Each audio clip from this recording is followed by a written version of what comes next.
Would you like to go moon gazing? Oh, it's from the tone-deaf bard. Apparently, he wants to hear all about our adventures in Nodcry. Maybe we can get some tasty treats out of him in return. Come on, let's go to Star Snatch Cliff.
Welcome back, old friend. And how should I be addressing you these days? The honorary knight of Mondstadt? The Tumaini of Natlan? Or the great hero of Nodcry? Well, you sure have your finger on the pulse. We've barely caught our breath since Nodcry, but it sounds like you've already heard about what went down. News travels fast on the wind. But before I can turn your tales into tunes, I need to hear them from the horse's mouth. My wine and my lyre are at the ready. So please, traveler, take a seat and tell me your tale.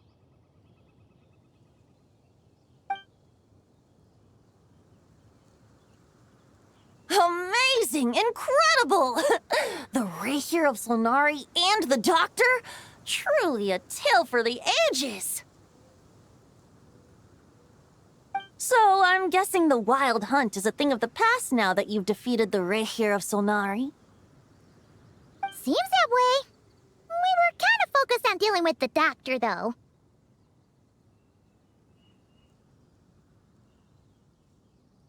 Well, that's good to hear. Hey, now that the Northern Abyss calamity is finally resolved, Varka must be getting ready for the triumphant return of his expedition, right? I haven't seen him in the longest time. He must have so many stories to share. Hooray! Paimon was wondering about that, too. He did call you Barbados. But weren't you still fast asleep back when he was in Mondstadt?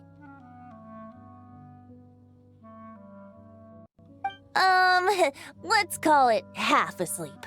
I was resting my eyes in the Thousand Winds Temple one day when I heard a commotion outside. It was a young knight who had journeyed there in search of trials and oracles after hearing some tall tales at the local tavern. In fact, all that awaited him were moss-covered walls and an angry ruin guard. but he seemed completely unfazed, laughing heartily as he sent the Ruin Guard's missiles flying off into the horizons.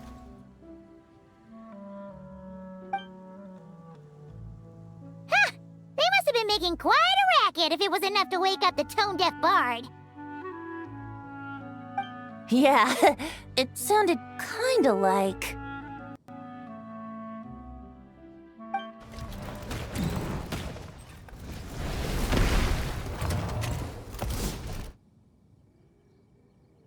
Hey! Is that all you've got? Whoa, bring it on! like that.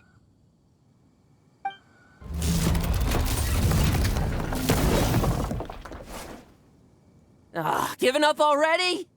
You're not half as tough as Varka said. A young knight of Favonius trekking out to the Thousand Winds Temple in search of adventure. Now there's a sight I haven't seen in a while. A bard in green clothes. Does this mean... Oh, you're Venti? I was just wondering how I was gonna track you down. Oh! So you were looking for the tone-deaf bard? Strange place to start your search. Hold on. Blonde hair, white hair? You must be the honorary knight. And Paimon! The Grand Master talks about you all the time. Allow me to introduce myself. I'm Lowen, Vice Captain of the 5th Company of the Knights of Favonius and a member of the Expeditionary Force. Pleased to make your acquaintance. Oh, so you're part of the expedition, huh? Right. So that's why Paimon's never seen you around in Mondstadt. Hey, wait a second. We never saw you in Nodcry either. That's probably because when the Wild Hunt was still running rampant, I spent most of my time out on my own, making mincemeat out of monsters. I barely went back to base at all. Then, once the Wild Hunt calmed down, I got sent back to Mondstadt. Mixed blessing, if you ask me. Sounds like I missed out on some serious action. No wonder we never saw you while we were dealing with the doctor. So, why did Varka send you back? Deliver some letters. There's one for the Knights of Favonius, one for the church, another for the Dawn Winery, at least 10 of them in total. Jeez, how many people has he sent to deliver his mail now? Mika, Inefa, Lowen. He should just hire a full-time mailman already. In fact, he's earned himself a new nickname. Let's go with... Sir Writes a Lot! I'll have you know that poetry and letters were humanity's earliest means of expressing their thoughts. So, tone-deaf or not, I wear the title of Bard with pride. And I consider Sir Writes a Lot to be quite a compliment. Wait, really? Darn it! Maybe Paimon should come up with some harder-hitting nicknames for these two.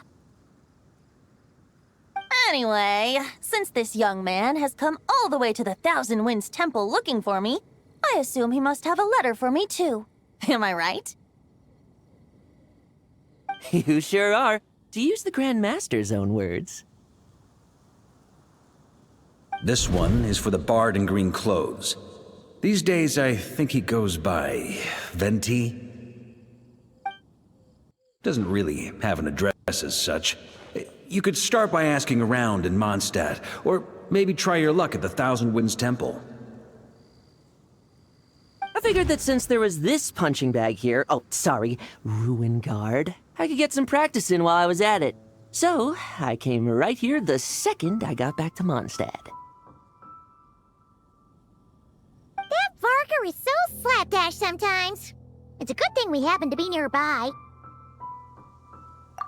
Oh, he also said to remind you to write back.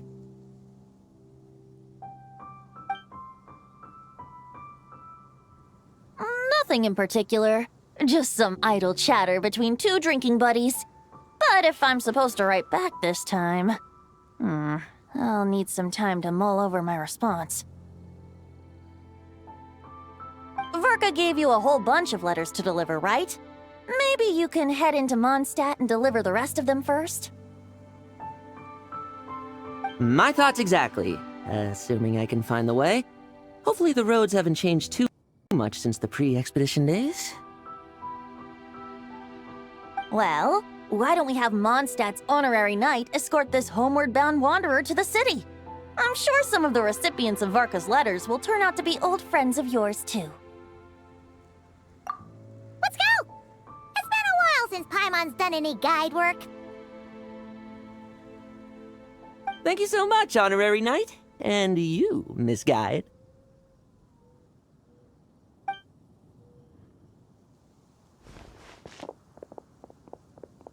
The Abyss, the Wild Hunt, Andreas. Get home safe, Varka.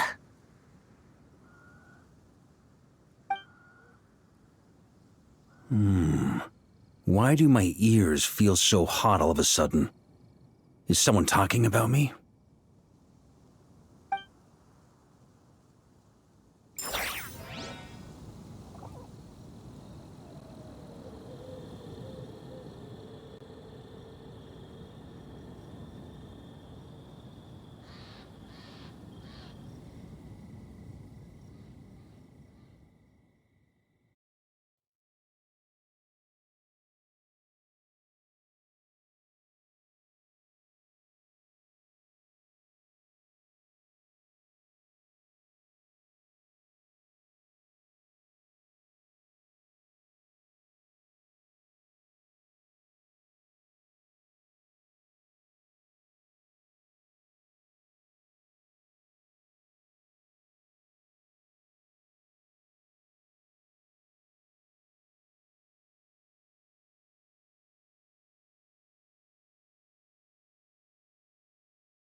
Surely there's no way anyone found the secret stash of cash in my office. That would be terrible. Grandmaster, bad time to get distracted. Watch out! Enemies approaching! Huh? Oh, it's just a few stragglers. They're no real threat to us. This expedition is almost over. We just need to deal with these final few targets, and then we will make our triumphant return!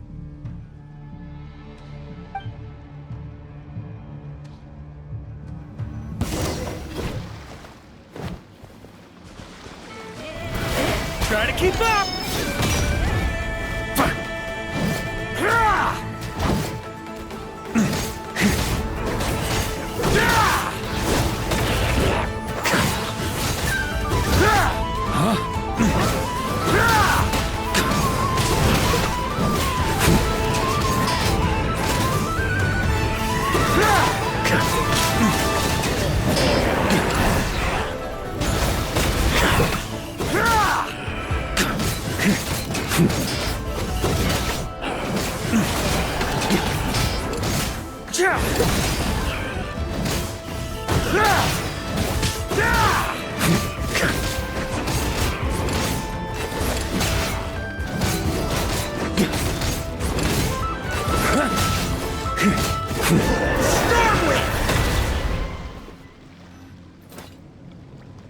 Without the Rapier of Sonari to direct them, it seems like all that's left is their primal urge to destroy. If this is all that the Wild Hunt can muster now, surely the Lightkeepers of Nodcry will be able to deal with what's left. Just like I thought. What we should be wary of now is... Grandmaster, based on Lightkeeper intel and our own reconnaissance, one of the suspected targets should be just up ahead. Good. You know the drill. Stay here and stand guard. Leave the rest to me. Yes, Grandmaster!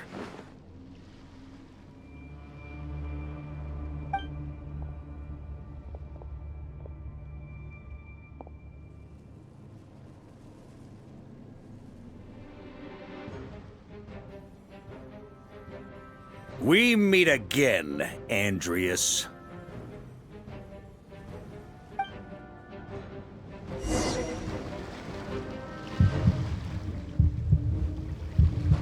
So, you've returned from Mondstadt. Don't you want to see what it looks like now? I was planning to take a look around there myself. Perhaps you could be my guide. What's this? An echo from 1,000 years ago?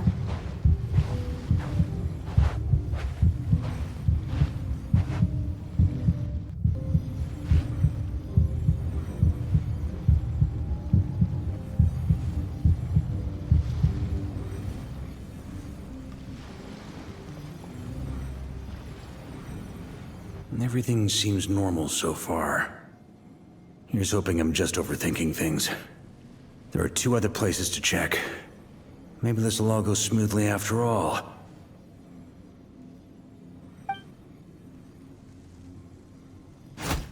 It's your turn, my friend. Come, Andreas!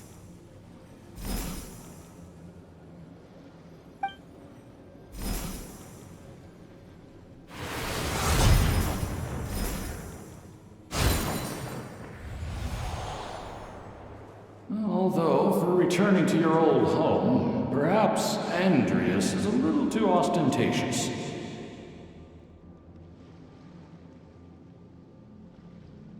Might be better to go by...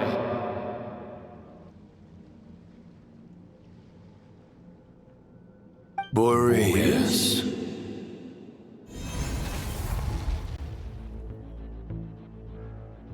Huh? Injustice, corruption, iniquity. Is the surface world still as wretched and foul as ever? Answer me, heir to the knighthood of Boreas. Looks like I'm not getting out of this without a fight.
That's where things stand with the expedition.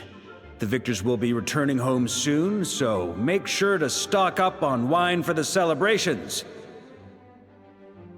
P.S. I hope everyone's keeping up with their daily training. I'll be testing you all when I get back to make sure no one's regressed. P.P.S. I wrote individual letters for each and every one of you. Don't forget to write back. That's all. Everyone gets one? Wow! Sir Writes-A-Lot is really living up to his name. I guess the Grand Master must have something specific to say to each of us. Even I got a letter, and I'm not a real knight yet.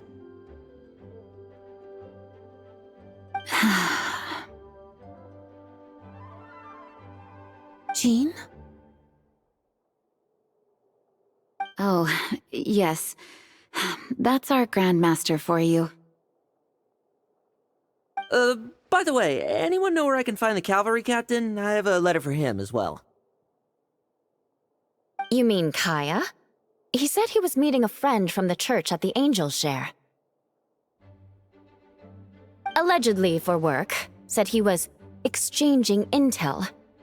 But I'd say there's a 50-50 chance he's just there for a drink. Paimon bets there'll be lots of familiar faces there. How about we deliver Kaya's letter? And these are there too as well! Really? Oh, that would be a great help, thank you. Our thanks to you too, Lowen. The other knights will help distribute the remaining letters. You've had a long journey. Please go get some rest. Great, but I won't be resting just yet. I have one last letter to deliver to Wolvendom. This one, I was planning on delivering personally. I heard that another challenger recently passed Boreas' trial. Well, with any luck, that wolf might be willing to reveal himself to me, too. Very well, but please remember to show respect to the local wolves. I will. Goodbye.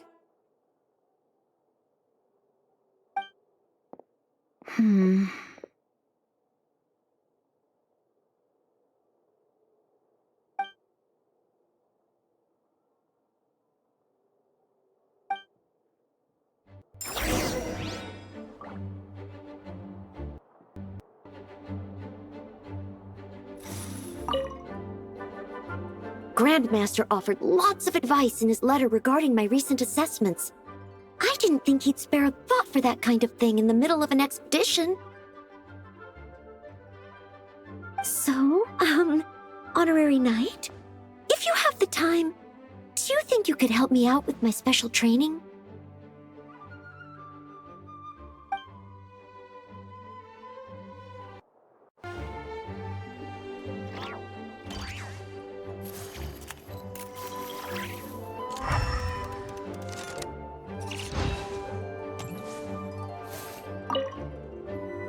He wants to test me to see if my skills have regressed? I still haven't forgotten how he went easy on me last time. I'm assuming you must have seen him going all out before. When the time comes, you'd better keep an eye on him for me.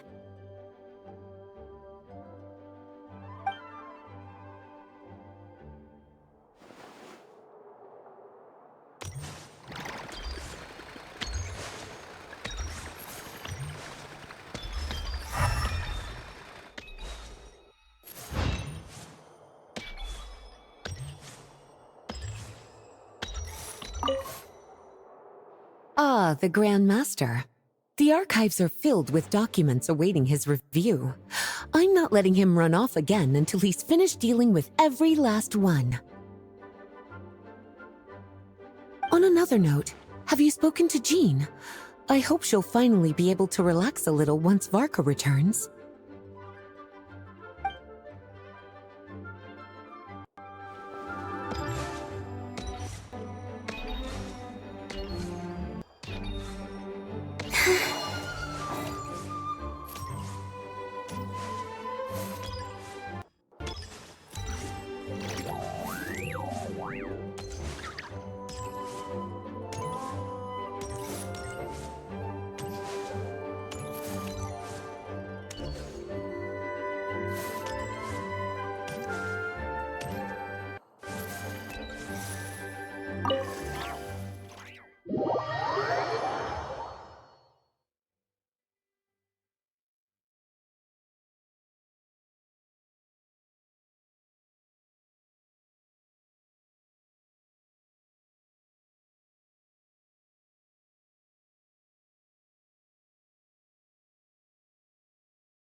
Okay, we'll deliver these letters to the Adventurers Guild and the Cat's Tail.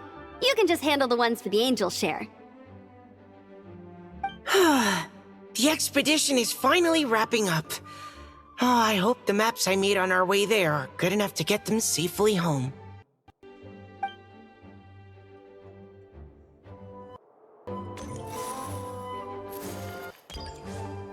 Please be quiet within the premises. Hello.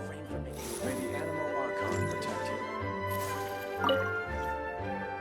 The Grand Master wrote in his letter that the boom blossom bombs we sent worked really well. He wants to know if we've made any more. Uncle Varka's coming home? Yay! I can't wait to go outside and play with him!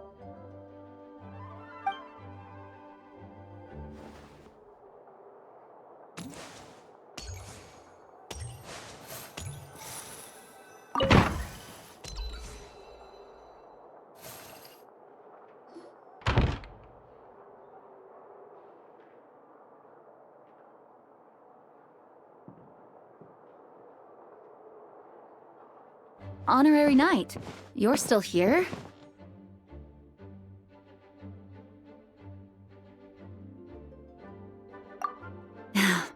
Is it that obvious?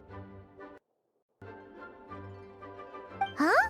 But Varka's coming back. The situation in Nakrai is stable. Surely things are looking up. True. From what you and Lowen have told me, the expedition has indeed accomplished its strategic objectives. It seems that Mondstadt no longer faces any threat from the perils of the North, be they the Wild Hunt or the Doctor. And yet, for some reason, I can't help but recall something the Grandmaster said to me before he left. If I don't make it back from this expedition, you'll have to assume the mantle of Grand Master of the Knights of Favonius. If it comes to that, remember to train the next Knight of Boreas in my stead. I've planted some promising seeds in Mondstadt, but they still need time to grow. Some have yet to master the art of social interaction. Some don't yet understand that they too need protecting, and some, well, some might not even want to be a knight yet. What's wrong? Well, there's no need to frown. I'm going on an expedition, not marching to my death. This is all just a contingency plan in the event that I'm unable to return. Until I return, I leave them in your care. The lineage of the Knights of Boreas has nearly been extinguished twice in Mondstadt's history. The first wandering knight to claim the title arrived in Mondstadt 1,000 years ago, along with his wolf companion. He was as free as the wind. He left no succession plan behind. Even his name was lost to history. The title of Boreas could have disappeared from Mondstadt just as he did. But he had an informal disciple, a knight named Ravenwood, who admired the Knight of Boreas greatly. Ravenwood's valor and swordsmanship earned him the wolf spirit's recognition.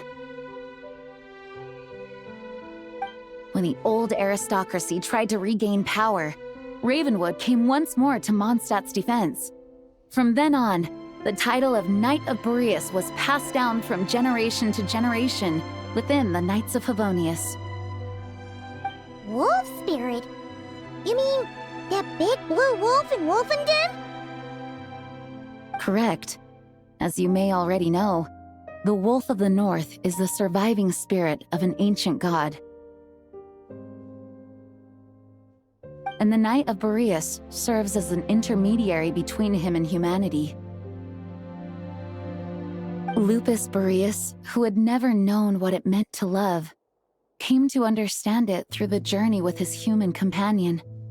In the end, he chose to allow his power to become one with the land.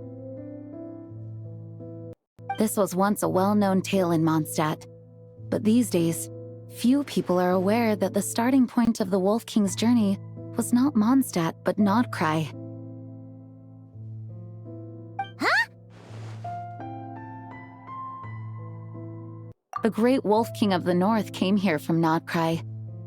Although he doesn't like to speak of his past. In fact, he rarely shows himself to people at all nowadays. As such, this tale can only be found deep within the Knights of Favonius library. Even among the Knights of Favonius, few are aware of it. The Grand Master didn't disclose any concrete objectives before departing on his expedition. I couldn't help but wonder whether it might somehow be related to Nodcry's Wolf of the North. I kept my speculations to myself, however. Sharing them would only spread unwarranted suspicion toward the Four Winds among the people of Mondstadt. You experienced the turmoil caused by Dvalin the East Wind's actions for yourself. Surely you can understand my concern? No wonder Varka wasn't clear about his motives. Is that what he was worried about? Very possibly. He was probably also reserving judgment. Having heard about your experiences in Nodcry, I now suspect that the Grand Master hadn't yet ascertained the true identity of our enemy at that time. And as it turns out, the Calamity born in the north wasn't an ancient god, but rather the Wild Hunt and the Doctor. I guess we were both jumping to conclusions.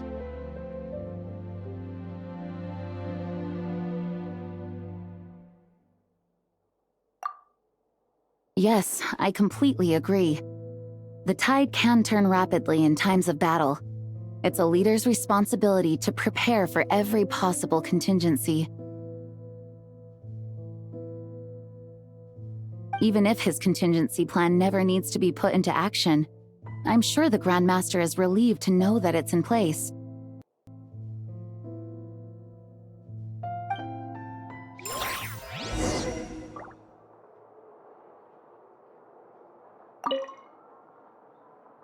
Thank you for being such a patient listener. I feel much more settled after talking with you. If you have any spare time, would you mind stopping off to say hello to the other knights? I'm sure they have all missed our honorary knight just as much as I have.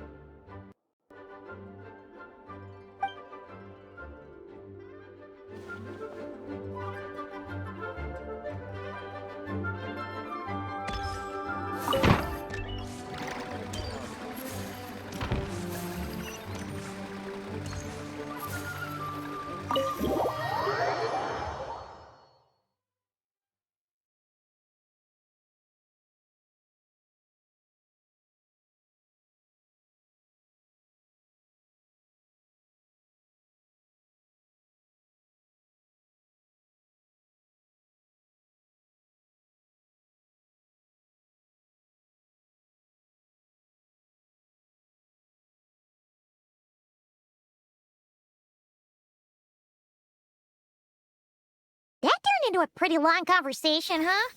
We should probably go deliver those letters to the Angel Share now.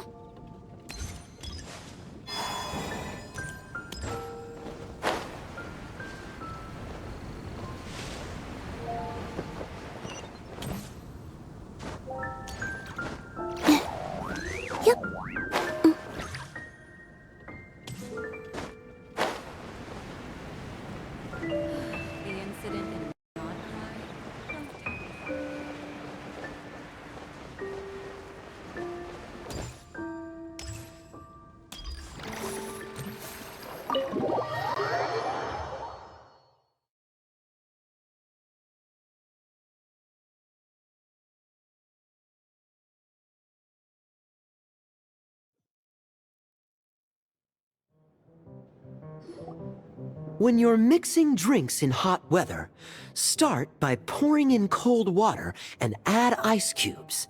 Then drain out the water before adding the other ingredients. How's that for a secret recipe? Maybe it's worth a little intel in return.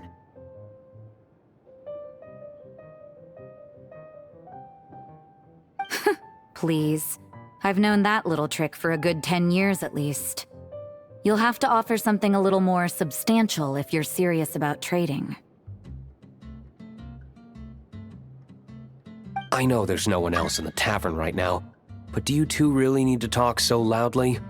Especially if you're supposed to be exchanging confidential information. Kaya! Rosaria! D-Luke! Paimon knew we'd find you here!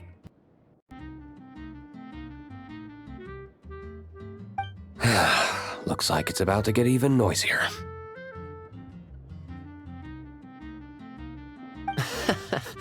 A little liveliness never killed anyone. Traveler, Paimon, what brings you our way?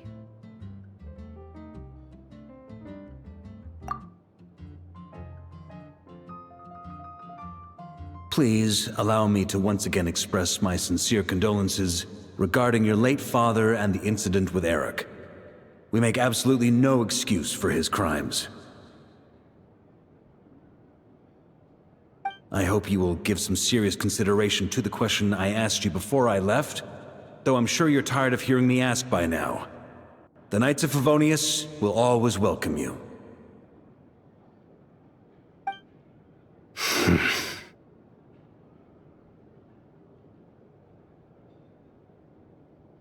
From the look on your face, I'm guessing the Grand Master is still refusing to drop it?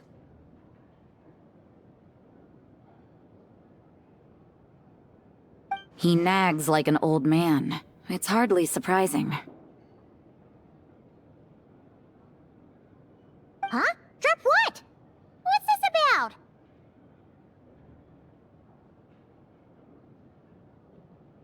Nothing, really. Before leaving on the expedition, Varka came here to chat with me over a drink. I failed to avoid him.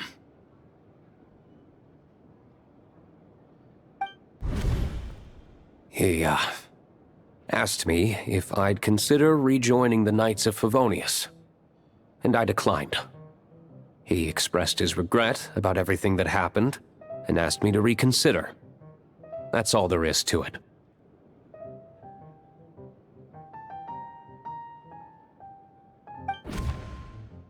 Yeah, right! Sounds like you skipped a lot of details. There's clearly more to it.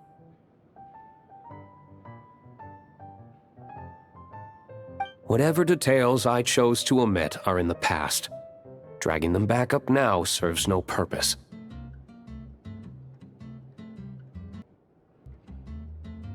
You say that now, but back then, you couldn't let it go. You and the Knights of Favonius were constantly at odds. I wasn't seeing the full picture. I've had a lot of time to reflect since then. But my answer remains unchanged. I'm not rejoining the Knights of Favonius. Both the Grandmaster and the acting Grandmaster are too upright and honorable. I can't see the shadows that lurk beneath them due to the size of the organization they lead. They need someone on the outside to keep watch vigilantly. If I had a Mora for every time I've heard you repeat that argument. I actually don't disagree with the first part of what you said, but don't you think someone can keep tabs on things from the inside? When you join an organization, you're bound by its rules, no matter how free it may seem on the surface. You think so? Never mind the Knights. Have you honestly ever been bound by the rules of the Church? Good question. Have you considered that maybe that's why I chose to join the Church and not the Knights to begin with? Are they arguing or not? It's kind of hard to tell.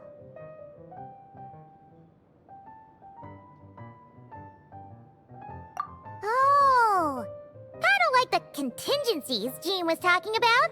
The more ways they have to protect their home, the better. Huh? Traveler?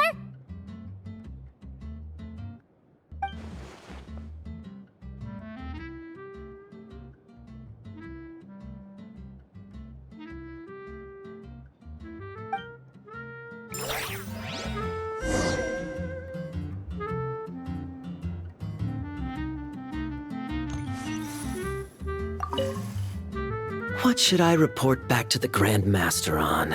Let me think. Public order inside the city, monster activity in the wild. Oh, and a review of the latest vintages. I think I'll leave it at that.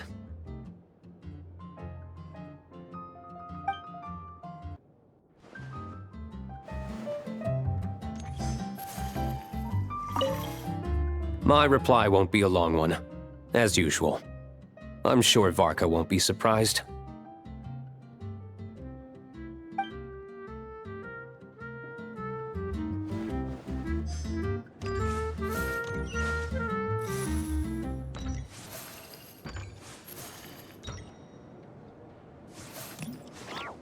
I need to learn to handle my booze better.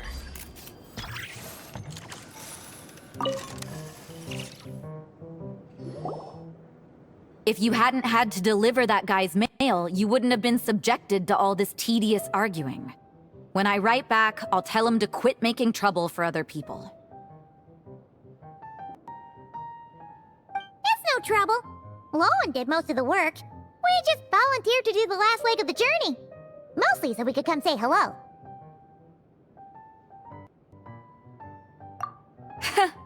So you see what's really going on here? All three of us fell for that old rascal's scheme far too readily.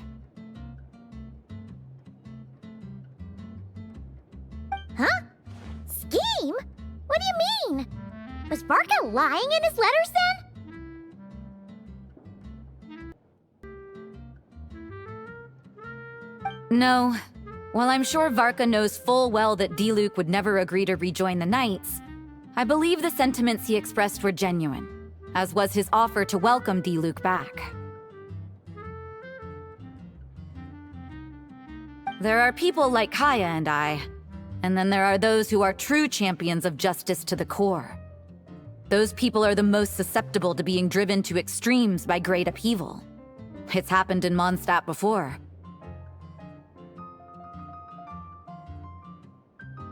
Not only that, but it happened to a Knight of Boreas. That'll really hit home for Varka. And that's why his nagging is even more persistent than usual.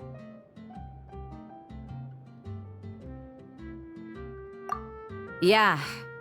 So no one's told you this before? The lineage of the Knights of Boreas had nearly been extinguished twice in history. The first was at its inception. The second was the case I was alluding to. Oh! Wasn't Jean telling us about this? Wait. And then we got caught up talking about the expedition, and we never got around to the second time.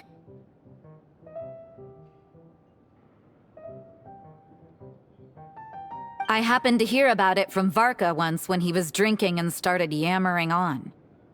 The second crisis in the Knights of Boreas lineage. It was 500 years ago.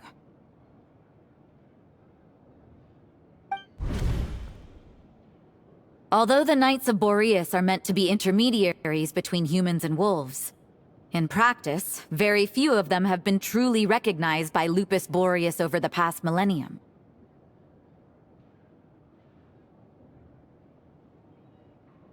Of those who have, the best known are the first Knight of Boreas, Ravenwood, the wolf pup Rostam, and Varka himself.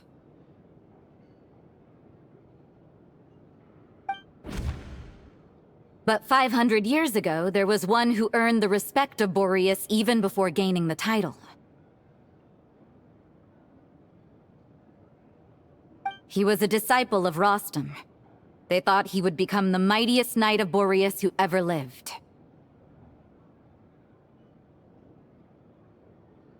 He was the perfect knight. Righteous, principled. His name was Roland, the Blood-Stained Night.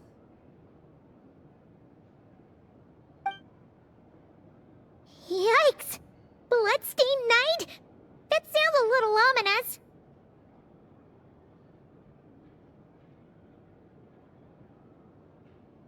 Well, apparently his original title was the White Knight. But he lost countless comrades during the Abyssal Calamity 500 years ago, including his tutor and mentor, Rostam. The endless bloodshed stained his sword and armor a crimson as deep as black, transforming the White Knight into the Blood-Stained Knight. After that, he threw himself completely into battling monsters, leaving Mondstadt and the Knights of Favonius behind. To this day, no one knows his final whereabouts. It's hard to say whether the loss of an important figure in his life is what drove him to the point of obsession, or whether he was already too far gone to save. But had he known that the Knights of Favonius would always welcome him back, perhaps things would have turned out differently.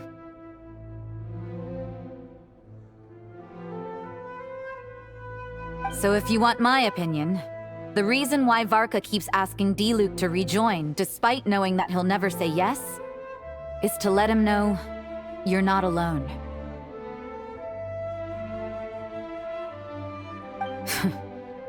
After all these years, he's still as persistent as ever. Just like how he used to be with me.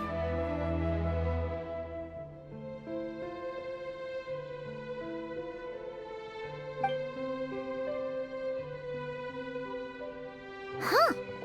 Turns out Varka's a lot more thoughtful than he lets on. Paimon had the wrong idea about him.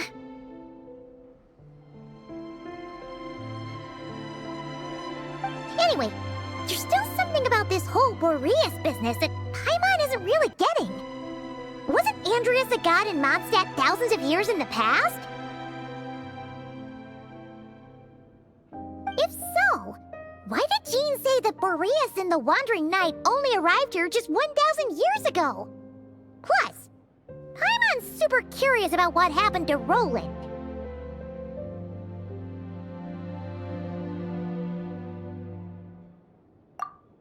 That's a great idea! Jean said he hasn't been showing himself much lately, but he always seems happy to oblige whenever you show up. Let's go!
What's going on here?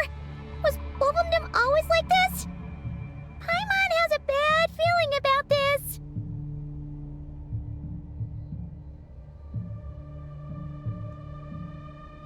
The Wild Hunt! What are they doing here? Watch out!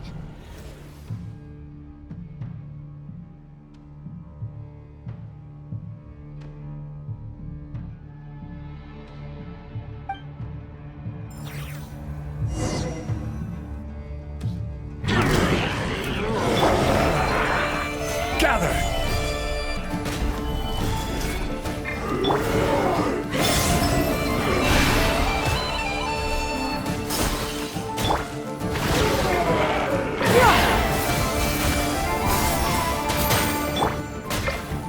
No more lies.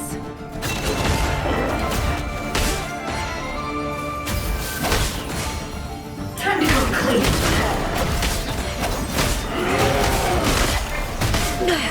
I better wrap this up.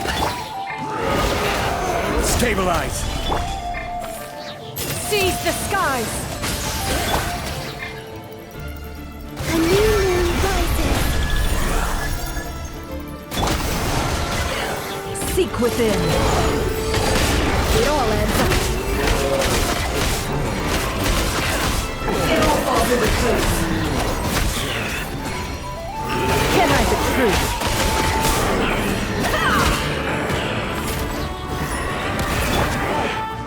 I will have order! Gather!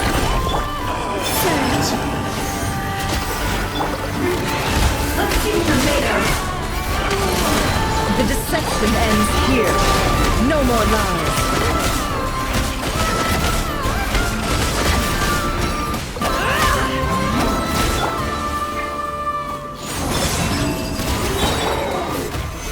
Solidify! Skyward! It all adds up.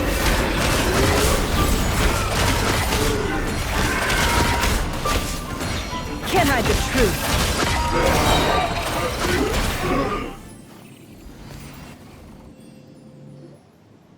Oh, are you all right? Oh no, what now? There better not be more Wild Hunt monsters.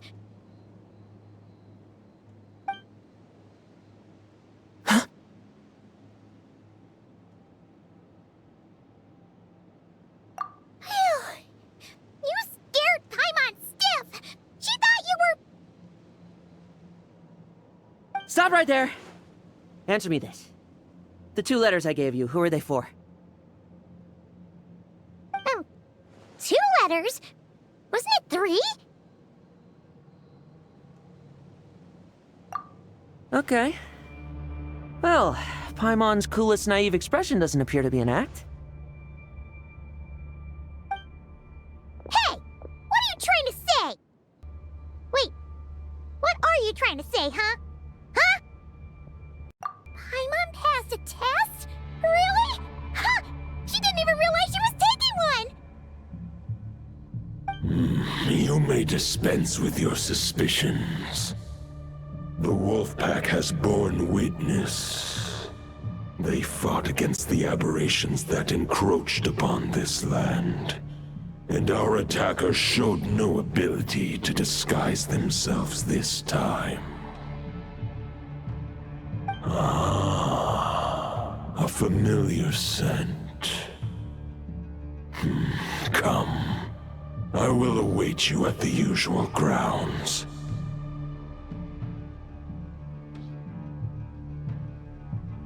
Well, if the boss of Wolfendom has vouched for you, I guess I should apologize for doubting you just now.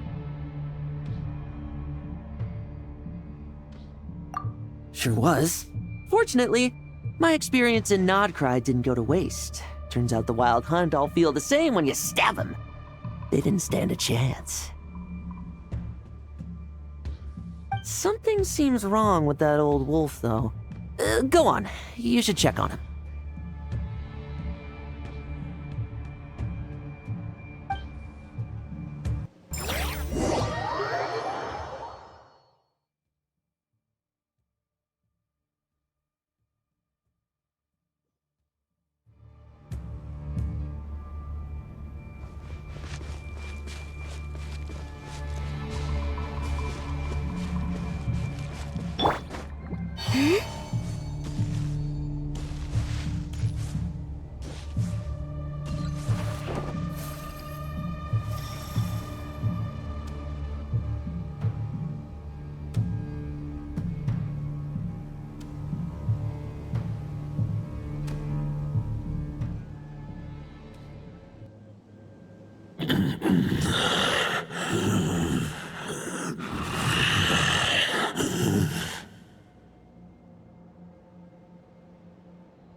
Lupus Boreas, not injured.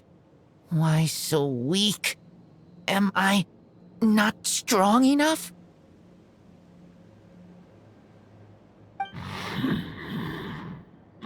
You are not to blame. With your Iron Claw, you successfully blocked their attacks. However, their assault went beyond the mere physical world.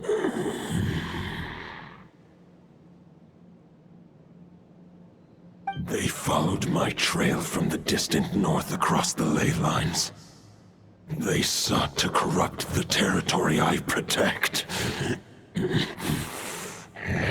But I shall not let them succeed without a fight. We meet again, human Lupical. So, are you saying that the wild hunt we just got attacked by came all the way from Nodcry to Mondstadt? How is that even possible? As you know, I stand before you as an incomplete being. I am but one remnant of the god Andrias' soul.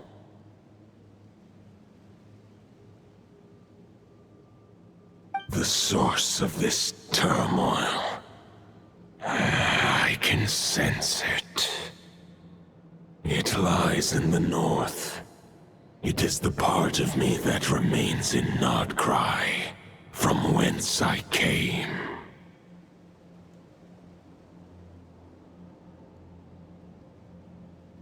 Huh? Now Paimon's even more confused. How can you be in two places at once?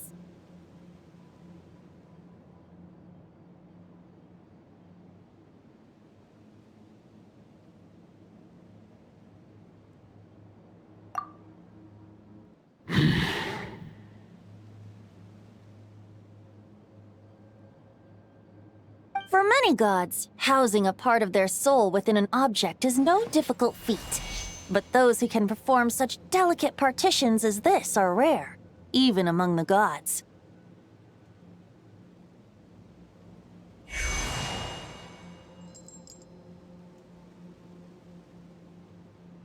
The Wolf King, Andrias, was particularly adept in this art. Otherwise, no remnants of his soul would have survived till the present day.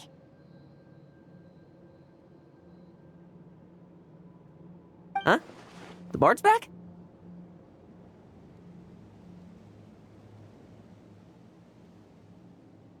Tone-deaf bard? What are you doing here?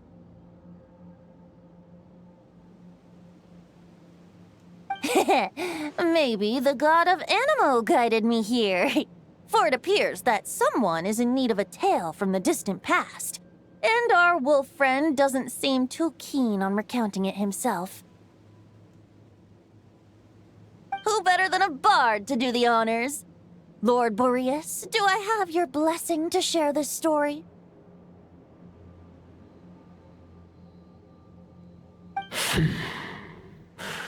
As you wish.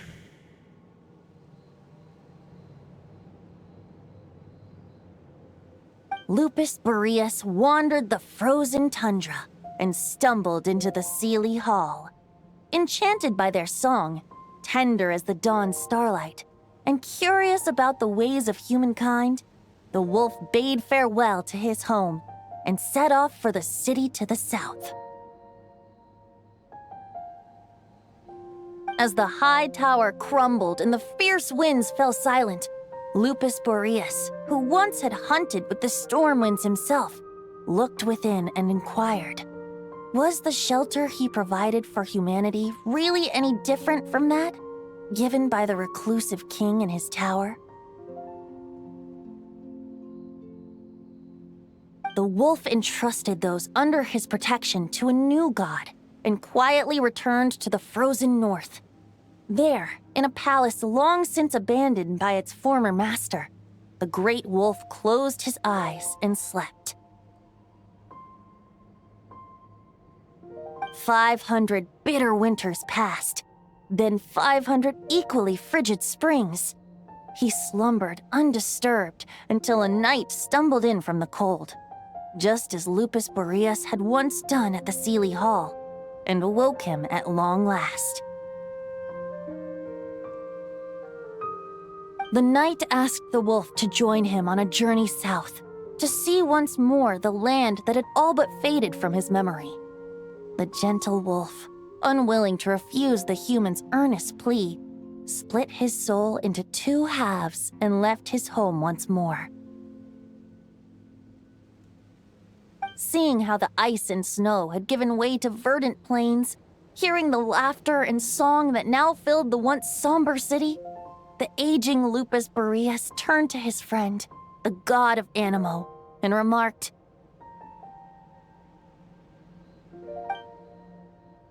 "So, this is the world the humans dreamed of."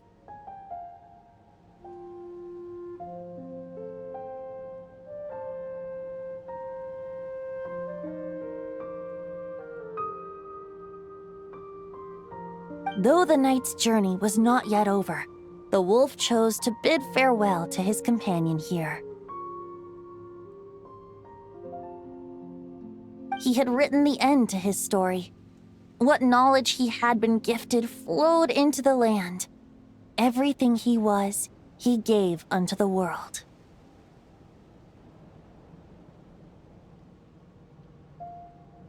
Well, that's how a bard would tell the tale. Lord Boreas, is there anything you'd like to add?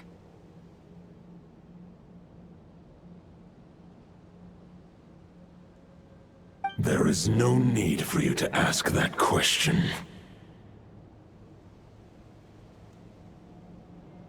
So that's what happened. You returned to Mondstadt with that knight 1,000 years ago, and then, for the sake of the new Mondstadt, you... You need not feel remorse on my account. That was my answer, my decision. If anyone should feel regret, it is the part of me who remained in Notcry. I fear Andreas has not found peace in his heart even to this day.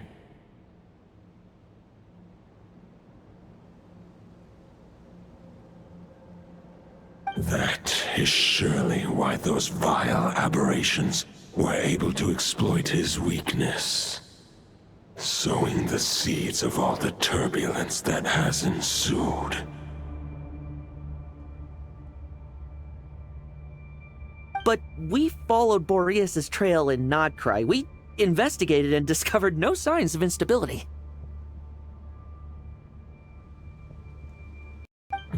Andreas should still be slumbering by the lakeside. Perhaps all the recent turmoil in Notcry has had unforeseen consequences.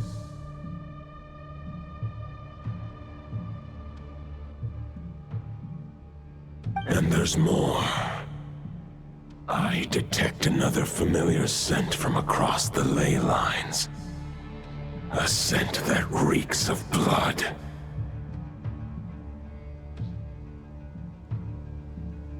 Oh, the White Knight who became the Bloodstained Knight? The mightiest knight of Boreas? But wasn't he from 500 years ago? You think he's immortal or something? I remember him as just a man. His lifespan should be no longer than any other of his kind. But before he severed his connection to Boreas, his final destination, it was the ancient kingdom of Conria, as you call it. Beyond that, I know not if he lived or died. If you want to get to the bottom of this, I'm afraid you'll have to make another trip to Nodcry yourselves. As luck would have it, another old friend of ours just so happens to be free right now. If you ask him nicely, he might give you a lift. That could save you a lot of time on the road. No wonder I can suddenly sense the east wind's presence.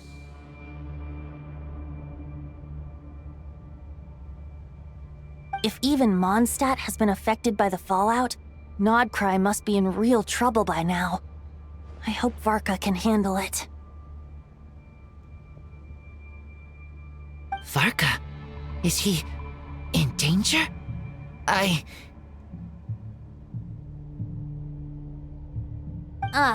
believe too many passengers would slow our dear friend down. I fear he only has room to carry one person, along with perhaps a diminutive companion. Alright, wish it could be me, but I accept that we should send our strongest warrior to fight Nodcry's battles.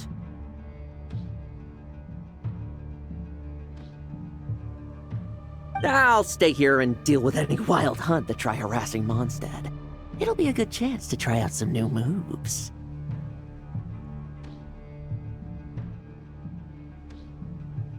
I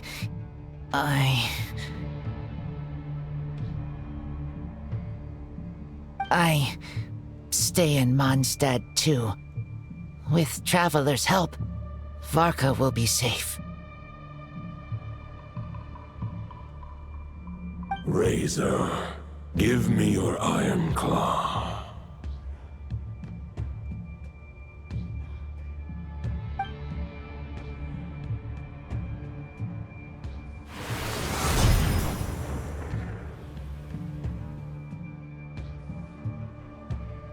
Golden-haired traveler, give this token to the current Knight of Boreas. It is a wolf spirit. It contains my power and thoughts. Though I have given him a piece before, this should bring him new strength. The Dominator of Wolves once bestowed the power of his soul upon his pack, strengthening their hearts and sharpening their claws and fangs.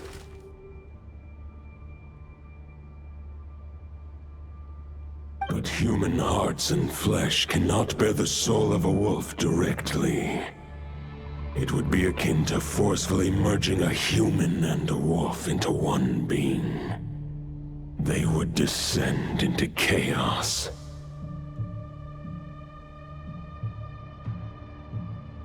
To prevent the entanglement of souls, the most I can do is temporarily house my power and thoughts within claws and fangs wrought of steel.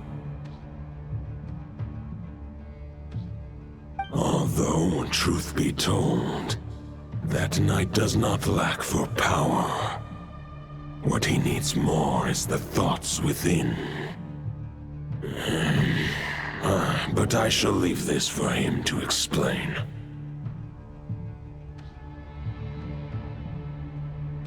The Great Wolf King of the North remains strong for now. Besides, do I not have the protection of my Lupercal? I will protect Lupercal. The North and Varka, I leave to you.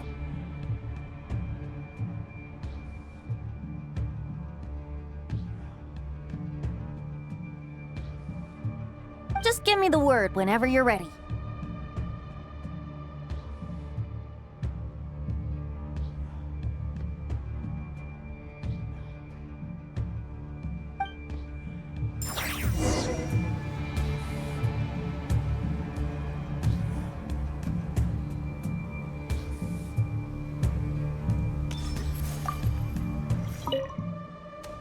I can read Varka's letter.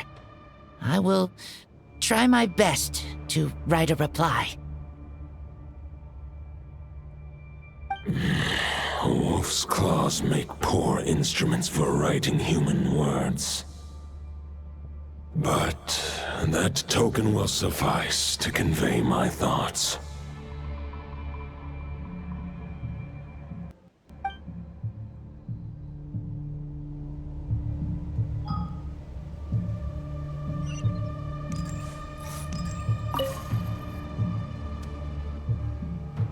questions before you set off? Better ask now. You'll probably have to hit the ground running when you get to Nodcry. The root of this turmoil lies with the remnant soul that Andrius, dominator of wolves and god of the North Wind, left in Nodcry. He once left Nodcry and braved the blizzards to confront the god of storms and claim the right to rule. Yet even as the tower fell, he chose to abandon his claim. Instead, he returned to the north and slumbered for 1,000 years before finally journeying back, under the name of Boreas, with the first knight of Boreas to witness the new face of Mondstadt. When the wolf spirit could no longer maintain his physical form, Boreas chose to pour his power into the ley lines. With that, he became the North Wind of Mondstadt, as he is still known to this day. Any questions before you set off? Better ask now. You'll probably have to hit the ground running when you get to Nodcry. 500 years ago, Roland seemed destined to become the mightiest knight of Boreas ever to have lived, but he was too pure of heart. He believed firmly in his own ideals of chivalry, vowing to eliminate all injustice from the world. But the world had never been perfect and pure, nor would it ever be. Neither his mentor, the wolf pup Rostam, nor the Grand Master, known as the Lion of Light, could persuade him to temper his obsession. But what was the scent that reeks of blood that Lupus Boreas sensed? And what is its connection to Conria and the Abyss? Perhaps you will uncover the truth in Nodcry. Any questions before you set off? Better ask now. You'll probably... The soul of a wolf is as unyielding as ice, and Andrius is a master of molding and shaping it. His people once drew great strength and wisdom from the wolf spirit. But human hearts and flesh cannot contain the soul of a god. Attempting to place the wolf spirit in a human vessel would slowly devour their sense of self, even if Lupus Boreas did not intend for that to happen. That's why Lupus Boreas developed the technique of imbuing weapons with his soul. It is his way of blessing his human Lupical with the wolf spirit's protection.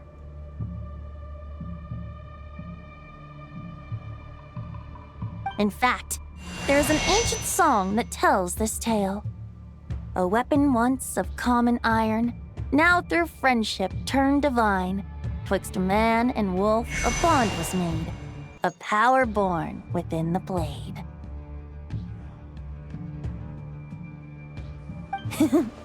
As much as he might claim not to accept humans, his actions sing a different tune. Oh, but keep that little observation between us, will you?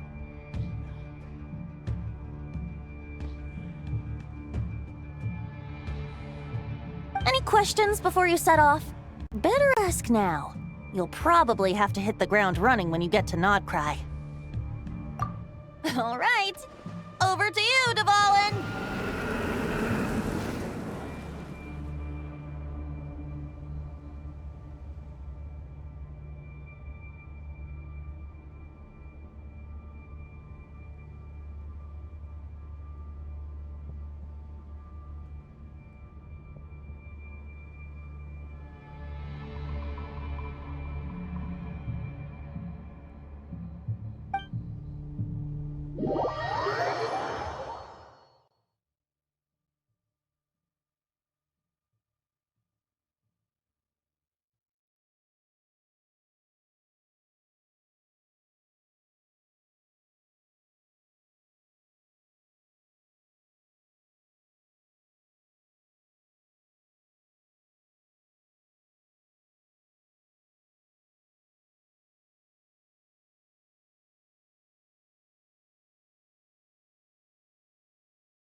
The Knight of Boreas awaits below.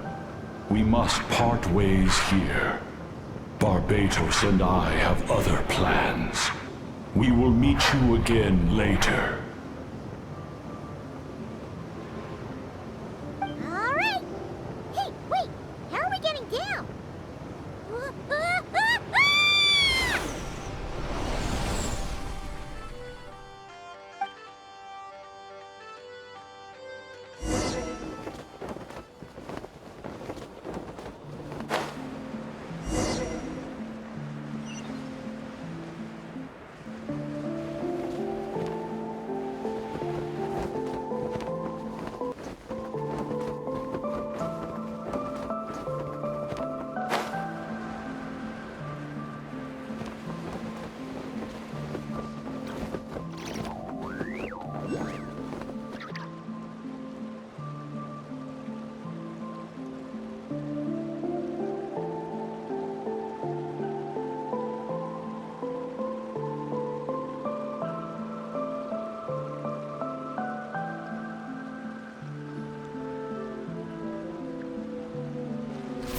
Hold the line! The enemy's on the brink of collapse!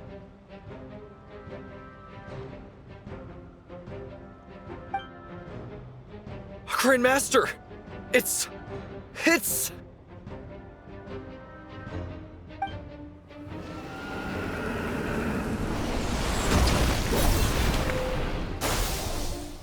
Haha! Reinforcements! It's about time!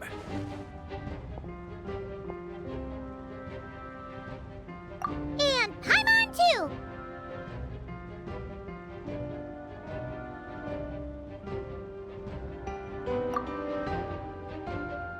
We're just about hanging in there.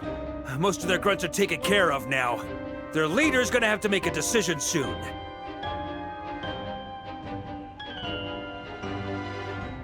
Fight or flight?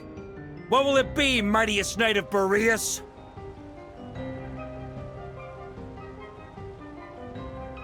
As expected, this hastily summoned Wild Hunt horde is nothing but a disorganized rabble. A mere shadow of the forces gathered by the Rahir of Solnari.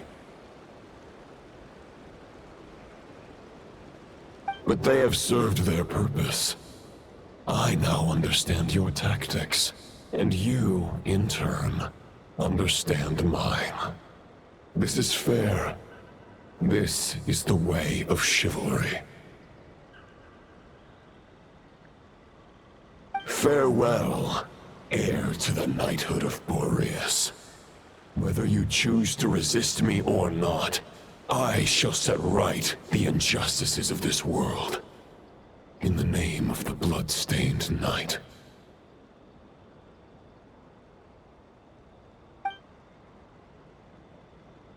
Guess they're retreating for now.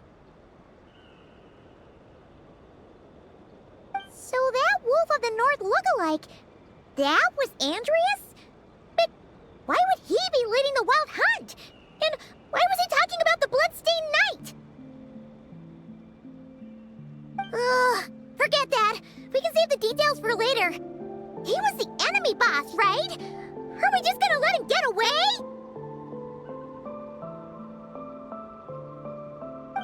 There's no point chasing after him. We've crossed blades already, and it ended in a stalemate. Right now, there's nothing we could do about him.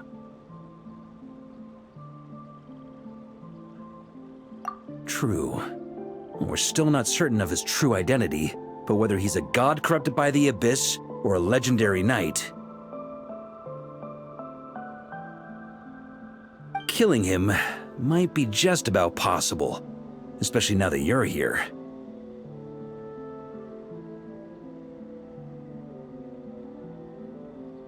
The difficult part is, we can't kill him right now.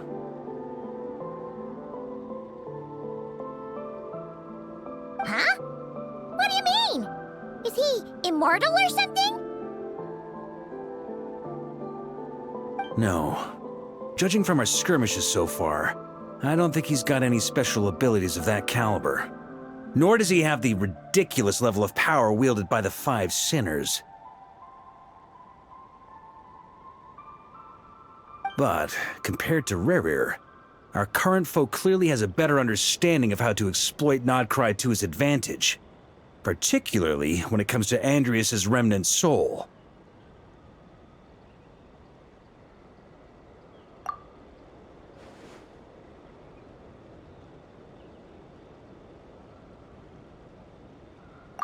Exactly. Sounds like you realize what the crux of the issue is. I managed to cut off a sample from our foe, which Albedo and Durin are analyzing as we speak. Meanwhile, our other allies should be making their way home from their own battles by now. Let's discuss this further when they're back. We still have some big challenges ahead before this expedition can finally be declared a victory.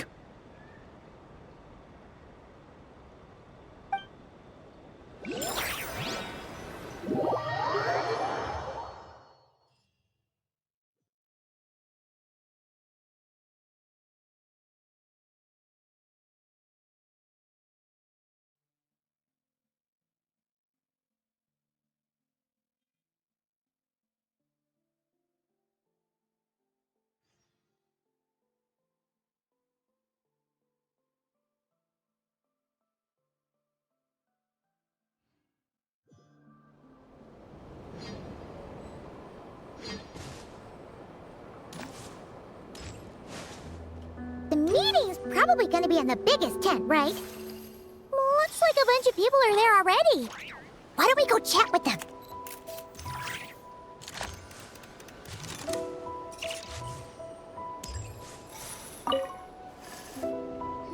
Hey, good to see you again.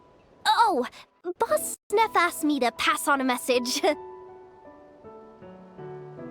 She went to see Lauma and Columbina at the Frost Moon Scions. Apparently, there haven't been any changes to that space the Rahir of Solnari's in. That means the recent wild hunt attacks have nothing to do with Rerir, right? Whew, that's a relief. Paimon doesn't fancy facing him again. They're keeping a close watch on it just in case. With so many moon experts on the case, we're in pretty safe hands, huh? Oh yeah, Lauma and Columbina asked me to pass on a message too. Focus on the enemy you are facing. The moon will protect you all! Huh, you know something? These Knights of Favonius are paying me a pretty nice sum to deliver a few simple messages. Oh, Varka's a generous guy.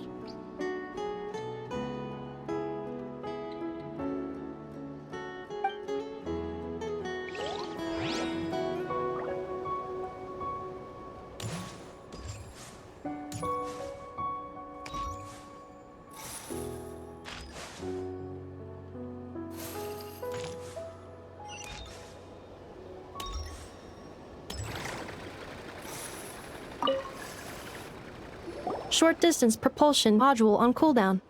15 minutes until next departure. Switching to chat mode. Hello there, Paimon, traveler. Varka placed a sizable order with the Clink Clink Krumkake craft shop. Aino is hard at work producing the strategic reserve, while I am handling the deliveries.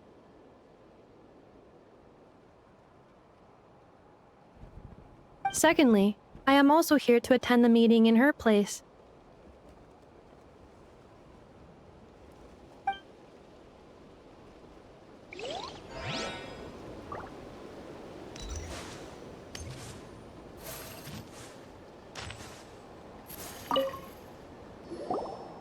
Huh? Flint's! Paimon thought the Lightkeeper's rep would be Iqua or Nikita.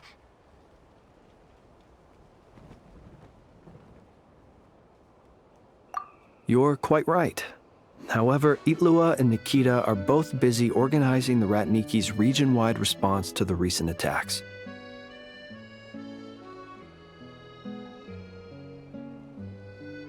and since I'm well acquainted with everyone else here, I was the one they recommended to attend the meeting.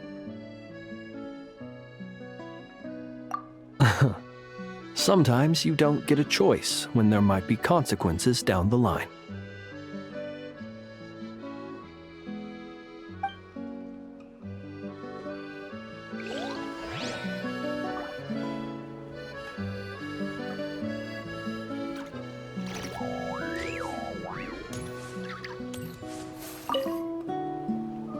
Hey, Honorary Knight.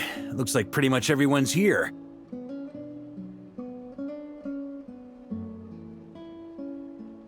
Albedo and Durin are just wrapping up their analysis.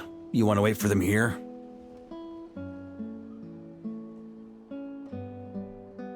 Great. While we're waiting, could you update me on the situation in Mondstadt?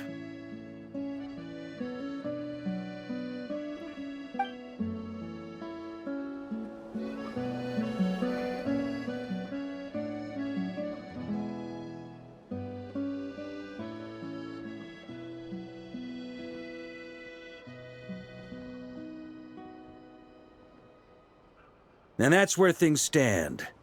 The Wild Hunt is no longer under the Reikir of Solnari's control, but it has been reborn from the ashes and is now launching widespread attacks.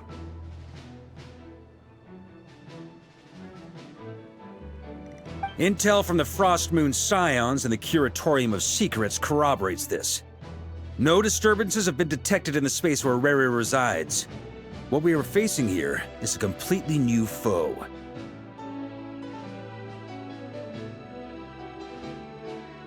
Summarizing current situation. To confirm, the present leader of the Wild Hunt is the creature resembling a wolf. Andrius, god of the North Wind. More precisely, it's the external will that has seized control of Andrius' spirit, namely Roland, the Bloodstained Knight.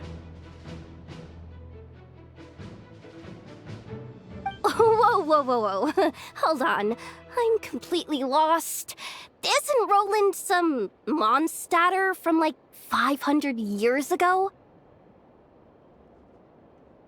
How'd he suddenly get wrapped up with a god from 1,000 years in the past and the present-day Wild Hunt? Allow us to explain that part. Are you familiar with compensation mechanisms? When an organism sustains damage, relevant tissues will undergo changes to offset the loss of function. For example, when one kidney is damaged, the other will be strengthened to compensate. Or, when a main artery is blocked, the collateral vessels become more active. Similarly, when the Wild Hunt lost their leader, the Abyss harnessed the memories that flow throughout the ley lines to fashion a new one, fit for the present circumstances. That new leader is a mirror image of Roland, the Bloodstained Knight. Right. No matter how strong the compensation is, it will never quite match the functionality of the original organ. The Roland replica can't possibly imitate Rere's overwhelming power, nor his ability to disguise himself as others. So, the Abyss made use of the connection between Roland and Boreas to compensate for this lack of power. The replica corrupted and took control of Andrius as he slumbered by the bank of Amsvartnir, ultimately manifesting as the giant beast that you all witnessed. However, exactly why the Abyss chose Roland to mimic, and indeed how it was able to do so, remains unclear. I guess he must have gotten caught up with the Abyss or Nodcry somehow during his wanderings through Tevat. But we can keep those questions on the back burner. Okay, Paimon gets all that, but what did you mean when you said we can't kill him right now? We can't kill him right now because a dead god may prove more dangerous than a living one. From intelligence gathered during the expedition, we have reason to believe that the power released when a god is felled can have catastrophic consequences for us mortals. Worse still, The wrath that remains after a god's passing becomes a source of endless turmoil. Once god remains contaminate the land, they will persist for thousands of years. This land has already been ravaged by the Wild Hunt. If we add god remains to the mix, it'd be like adding salt to an open wound, placing everyone who lives here in perilous danger. Query. While I can indeed find records of disasters caused by god remains in my database, there also appear to be cases of gods dying naturally with no ill effects. In that land, the passing of the Pyro-Archon's flame is a common occurrence throughout history, and even the part of Andreas who remains in Mondstadt has experienced death once before, has he not? Great question. Glad you asked. Honorary Knight, you said Lupus Boreas gave you a token to pass on to me? Please, present it now. It should help explain things faster.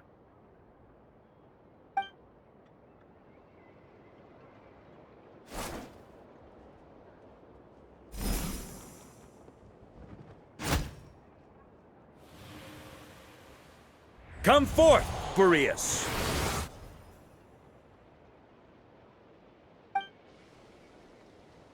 This form has come to the end of its time. I'm afraid I can accompany you no further on your journey. My soul will fall into silence, and my power will flow into the ley lines of this land.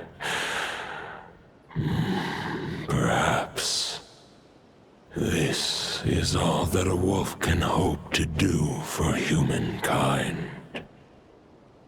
Do not grieve for me, for this is the end I have chosen.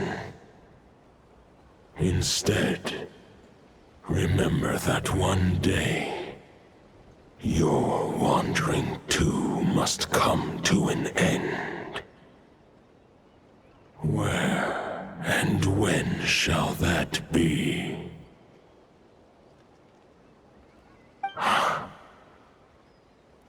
A final wish before I slumber.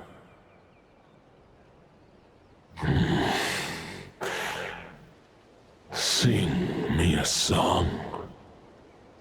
That melody you so often hummed in the taverns.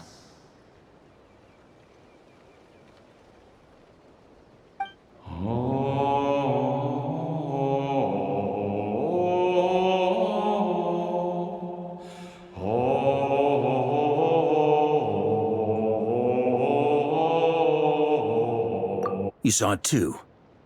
You must have keen powers of perception. Not that it surprises me. That was Boreas' final thoughts before merging with the ley lines. It's the reason Mondstadt remains unharmed by his god remains. In his final moments, he made a choice to give everything he was to the ley lines. All to protect Mondstadt from harm. Sounds like Andreas spent thousands of years searching for his place in the world, too. Yes. And now our task is to return the answer he found, the decision he made, to Andreas' heart. Only then can he break free from the corruption and control of the Abyss, and make that decision once more.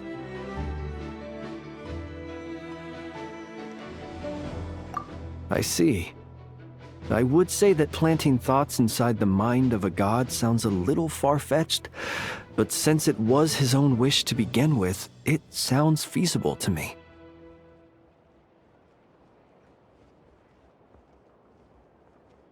Wait, we already have a perfect solution? Then why are we even having this meeting? Let's go do this thing! Ha ha ha. If only it were that simple. Unfortunately, this one thought alone is unlikely to be powerful enough to break through the Abyss's control and reach Andreas' heart.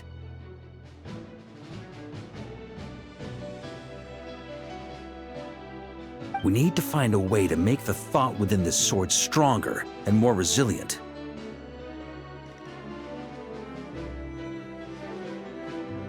For now, Boreas needs all his remaining strength to fight against the abyssal corruption to Mondstadt's ley lines. He can't afford to send us any more of his power.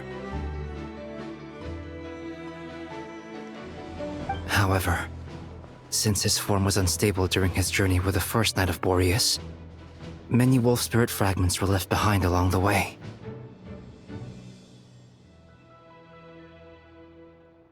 If we can collect those fragments, we can use them to strengthen the decision to merge with the ley lines.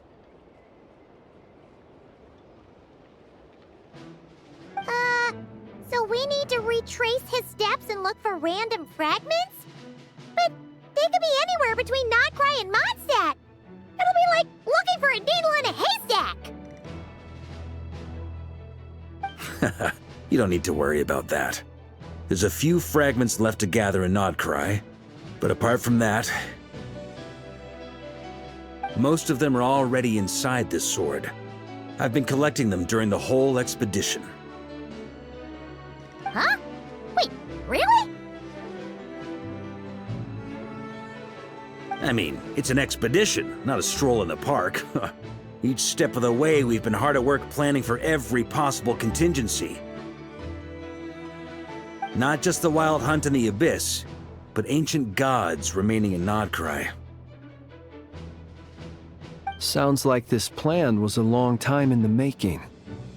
It's almost as if you foresaw the future. As a matter of fact, I did. I caught a glimpse of fate's reflection. But I can't take credit for it.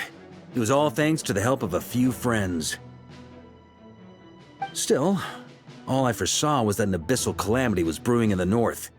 Had I known more, we could have saved a lot of energy. Instead, we've had to make best guesses, prepare for every possible scenario. If all that preparation went to waste, all the better for it. But anything that proved useful, we knew we'd be grateful for down the line. Sure is. Just one crucial step remains. We need to gather the last few wolf spirit fragments scattered around Notcry, and use them to make the thought within this sword as strong as it could possibly be. According to what Boreas told me before we left Mondstadt, his form was at its most unstable at the beginning of his journey. That means the fragments here should be the most powerful ones.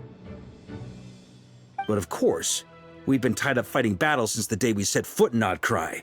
First with the Wild Hunt, then with the Doctor. So, it wasn't until recently that we were finally able to confirm the status of the Wolf Spirit fragments.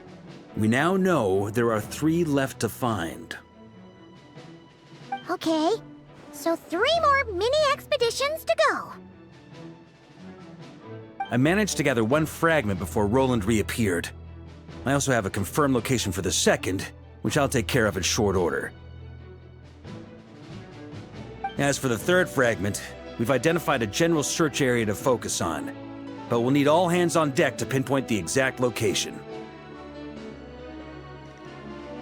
The final snag is that since our foe is a replica of Roland, he too will be aware of Andrias' history.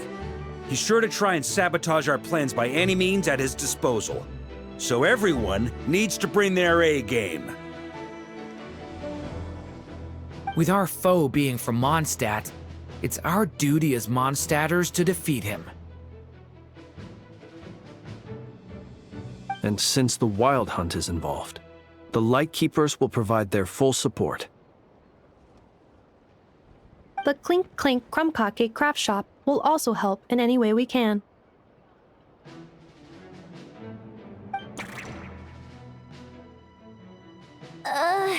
So what do they need me here for?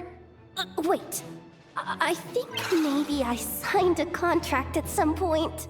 Didn't exactly scrutinize it though. I mean, who actually reads those things anyway, right? Ah, great. Knew I could count on you all. Lastly, our friend from the Curatorium of Secrets will provide intel and relay battlefield communications. Looking at you, Yehoda.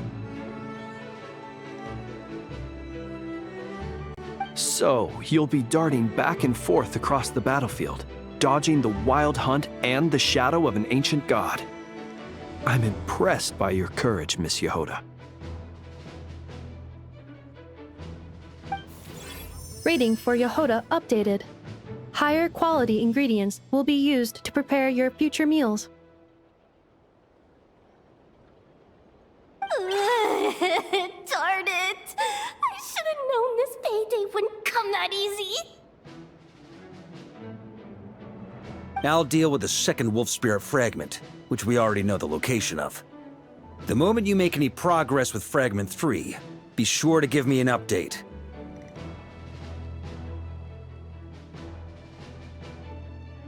Traveler, could you join me in retrieving Fragment 2? I have a feeling that your unique constitution might come in handy.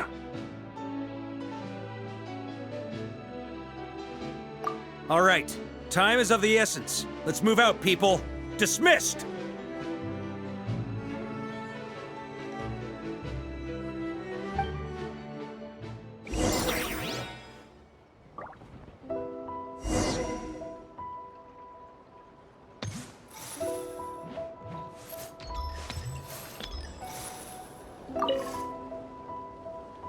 Remnant fragments of an ancient god. Thoughts stored inside a blade. Maybe I'm overthinking this, but I suspect there is more to Mr. Varka's plan than what he's revealed to us so far.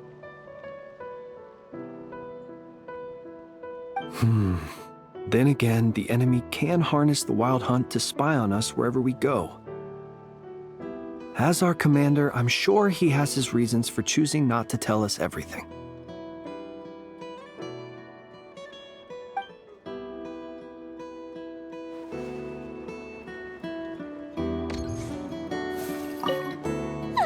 Yehoda, you dummy!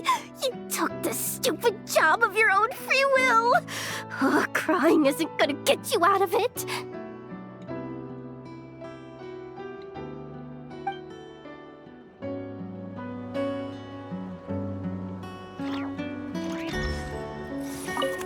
Speaking of contingency plans, I now recall that Varka also made a contingency plan when he asked me to deliver that letter.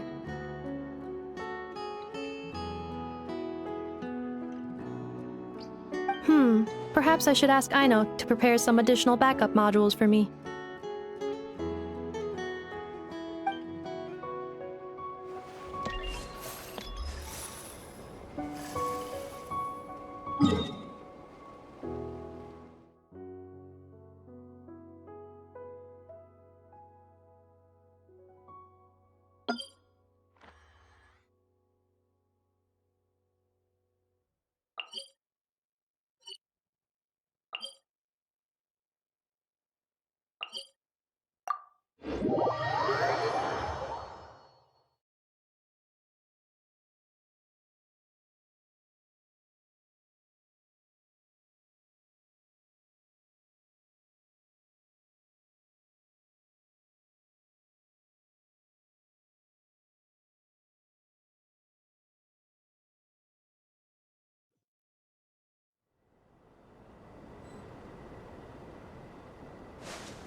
supposed to be right here? Where the heck is it? Seems like we've run into a slight hindrance. Can I leave this to you, Honorary Knight?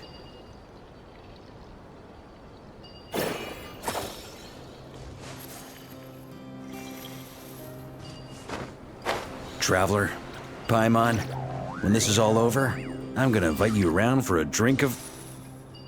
Whoa, whoa! Stop thinking about Mondstadt's wine and keep your head in the game! You can't be daydreaming about alcohol before a battle! Huh? Well, all right, just trying to lift our spirits a little. You want to see some photos I took of me and the knights before the expedition, maybe? Shut up, shut up, shut up! Can't we please just focus on finding the wolf spirit fragment?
We're looking for? What do we do with it? I once got Boreas to explain to me how he stores his soul inside objects. All I need to do is transfer it to my sword. Just like back at the camp, but this time, you'd best step back a bit, just in case.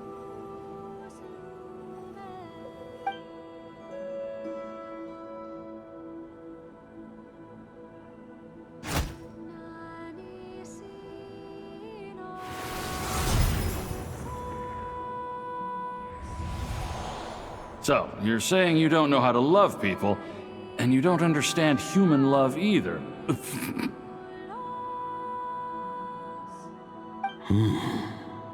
Why do you laugh? Sorry, I just think the fact you're ruminating on this is all the proof you need that you have love in your heart. I have a funny feeling that by the time this journey ends, you'll have found your own answer to the question of how to love.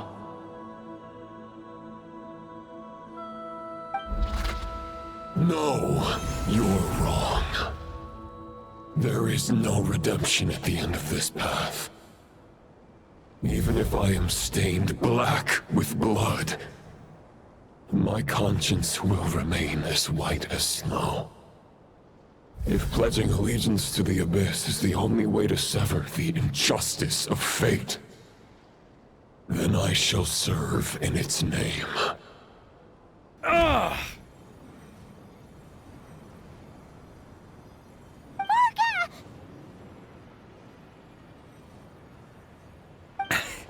Oh, sure enough. This place has been corrupted by Roland's will. Whew. I'm fine. I was prepared for this. It wasn't enough to pose a serious threat. We got here just in time. The fragment hasn't been fully corrupted yet. Assuming we can undo the damage, it should still be usable.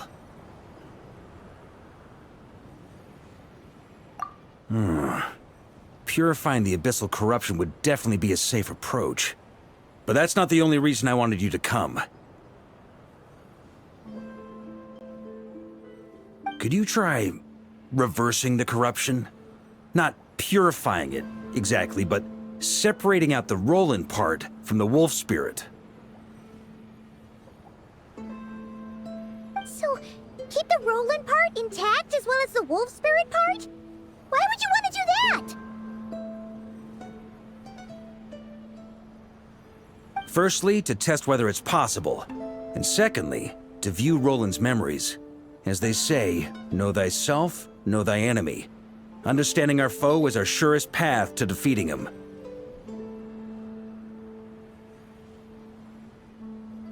Let me think. How was it explained to me? Ah, yes. Focus on a single thought within the 1,000 winds. Capture that unique wisp before it blows away. Ha ha ha ha! Actually, neither do I.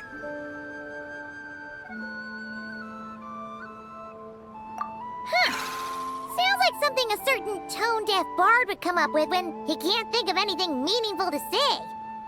Wait, don't tell Paimon that's what actually happened. I thought it might mean something to you. Never mind. I'll explain it in more human terms. Traveler, when you were in Natland, you went fishing for ancient names, correct?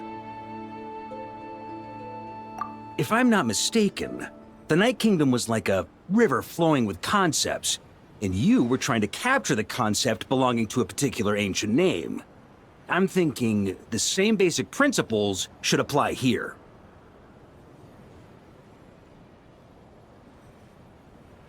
Okay, but back then, we had a boat and a net. This time, we don't have anything at all.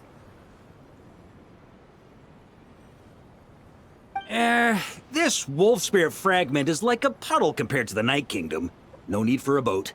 As for a net, this is what I've heard. Thoughts and emotions are like interwoven threads. They can create a net, or they can create a rope. They can separate love from hatred, and they can bind objects and events together. Thought is the anchor for a being's existence, through which emotions are drawn forth. Also, we barely know anything about Roland. How are we supposed to use thoughts to anchor him?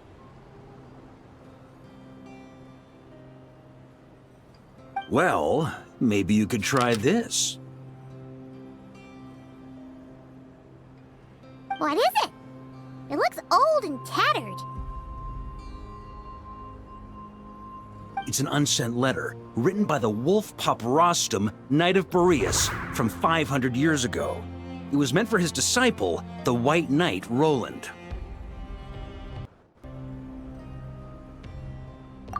After Rostam lost his life in the Abyssal Calamity, Roland left Mondstadt to wander to Vat. Grandmaster Arundelen had wanted to deliver this letter to him. But trying to track Roland down was like chasing a shadow. He never did find him. And so this letter has been sitting at the Knights of Favonius headquarters ever since. Quite the antique then. But how exactly is it supposed to anchor Roland? Yeah, I'm honestly not sure. Hey! What happened to Mr. Plans for every contingency? You're just making this up as you go along! What can I say? Some people like to wait till they've got all their ducks in a row before taking the first step, but I prefer to dive on in and plan as I go. I've been doing it that way for the whole expedition. But anyway, don't they say that poetry and letters were humanity's earliest means of expressing their thoughts? Can't hurt to give it a try, surely.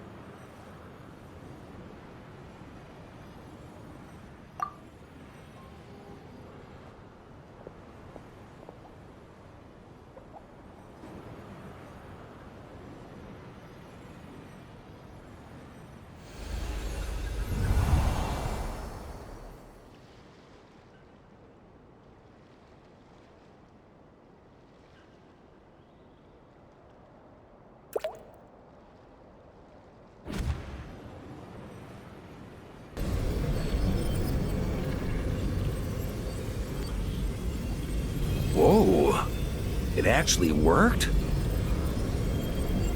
You really are making this up as you go along! So the assimilation of souls really can be reversed, just like he said.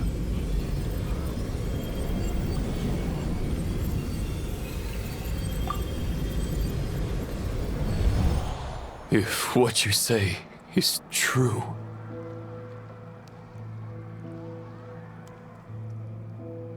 the monsters I've slain, the justice I have sought to uphold, for mortals to escape this tragic fate, there's only one path.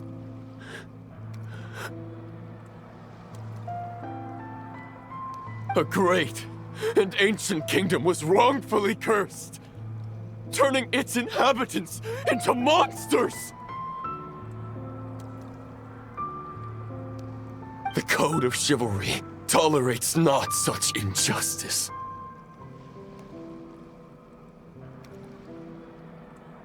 If Abyss be thy name, I pledge to you my loyalty.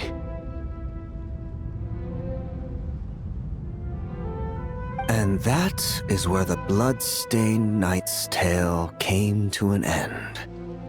With that, he bade his humanity farewell.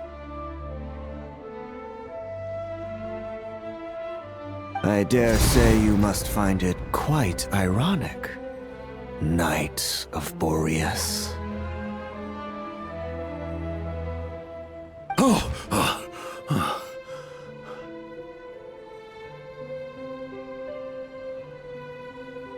That I? Dainsleif? No. It bore a striking resemblance, but that wasn't him.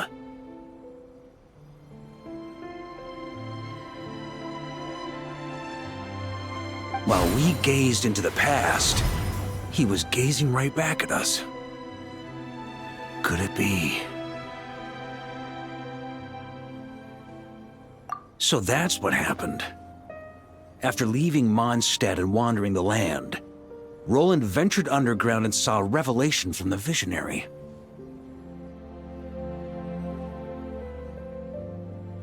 Once he had learned of Conria's fate, he saw the gods' judgment as the greatest injustice. So he surrendered himself to the Abyss.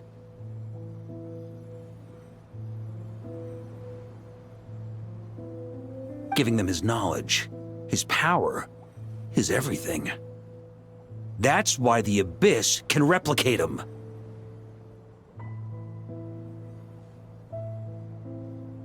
Uh-oh. Does this mean we have to take on the Visionary this time?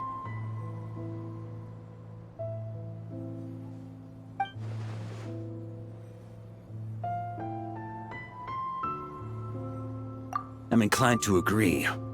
If our enemy could see the future, both the Wild Hunt and Roland would be acting with far more lethal precision.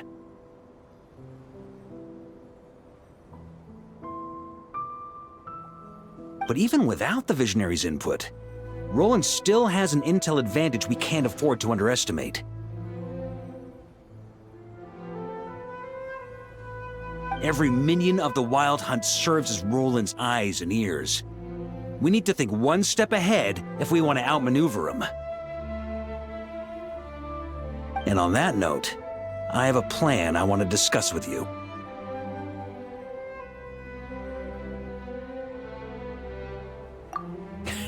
Well, the fewer people who know, the less likely it is to get leaked. Besides, it wasn't a fully formed plan back then.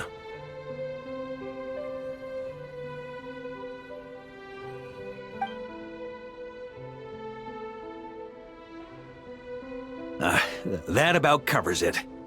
Sorry to ask so much of you again. No plan is free of risks. At least this one actually gives us a shot at fully eliminating the danger posed by this ancient god. Surely that's got to make the risk worth taking.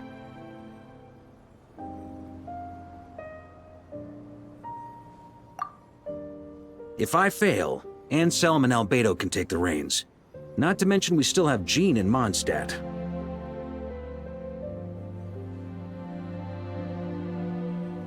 Oh, there has to be another way! Like a backup plan? If only there were. But I don't think our enemy will give us enough time to find one.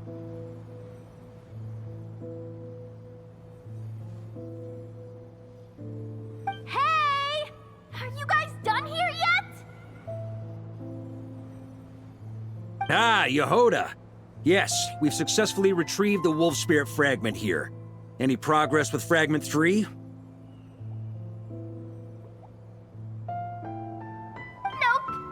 It's a total disaster! More Wild Hunt monsters than I've seen in my whole life! We need backup urgently! Come quick!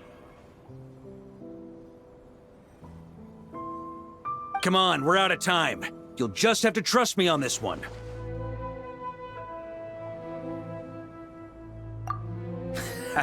What can I say? I'm not the Grand Master for nothing. I'm counting on you, Honorary Knight.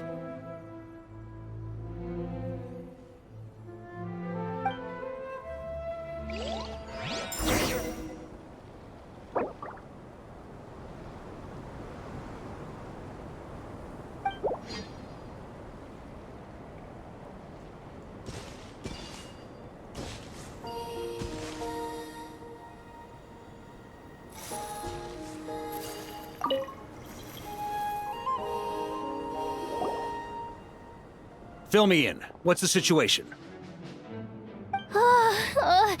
We ran into resistance almost as soon as we set off. Albedo said we should split into 2 teams and continue searching while he and the others kept the Wild Hunt occupied. Good call. Locating the Wolf Spirit fragment is our key objective. I would have made the same decision. Well, it seems the enemy figured as much too. Now, both search teams are in big trouble. Oh, I brought a map. This should make things clearer.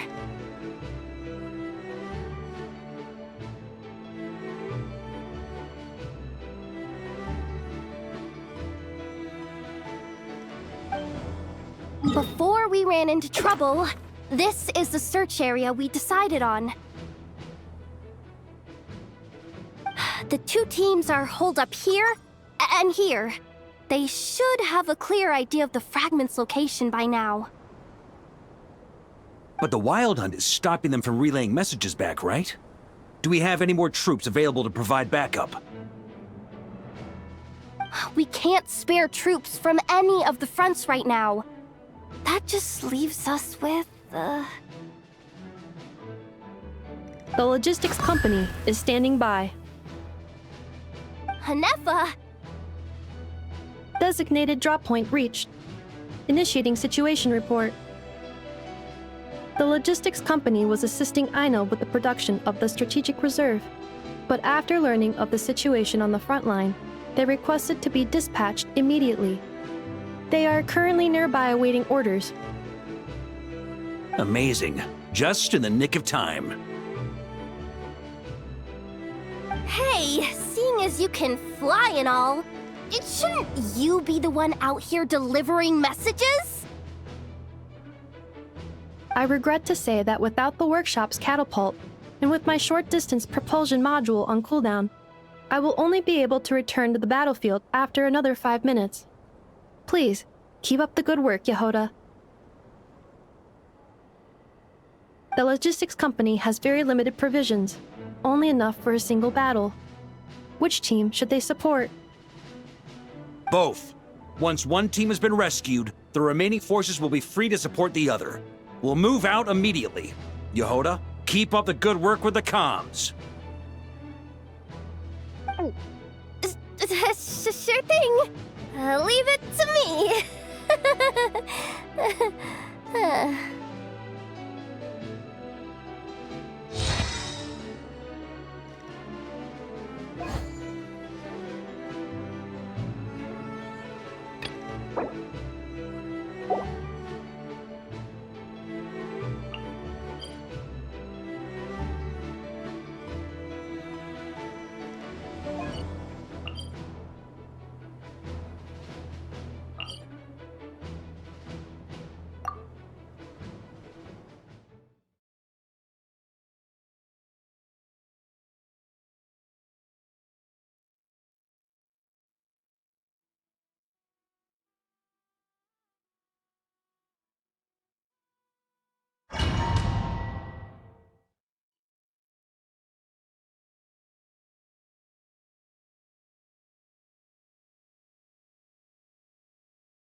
Something's not right. The Wild Hunt's offensive doesn't seem to be getting any weaker as the battle goes on. Are they getting reinforcements from somewhere? Don't get dragged into the enemy's rhythm. Logistics company, scout out the area. Look for terrain we can use to our advantage. Yes, sir!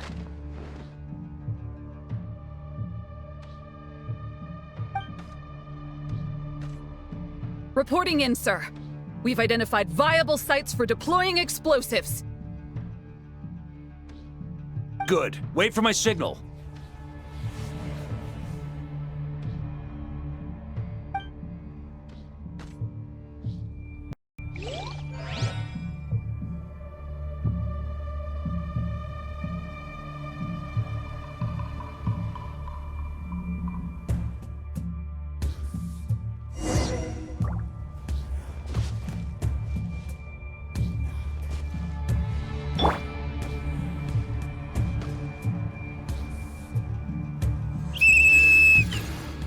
Logistics company, deploy!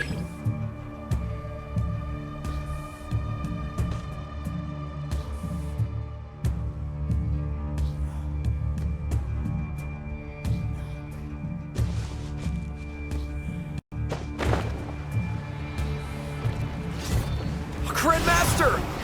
Honorary Knight! Thank goodness you're here. Be careful. There's no end to these monsters. However many we kill, more keep coming!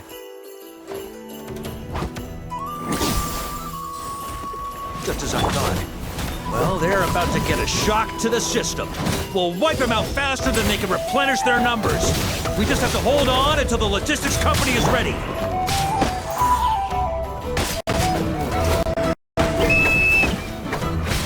Is that the signal to say they're ready?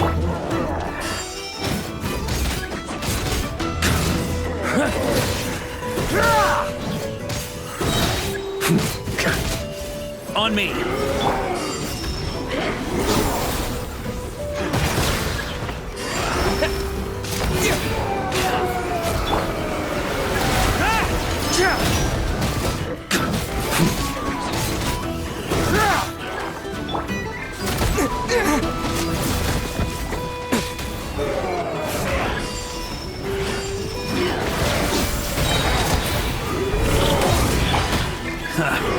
Time to get serious.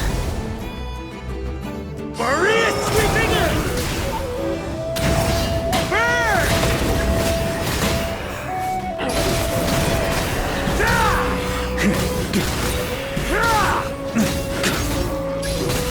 Shred him!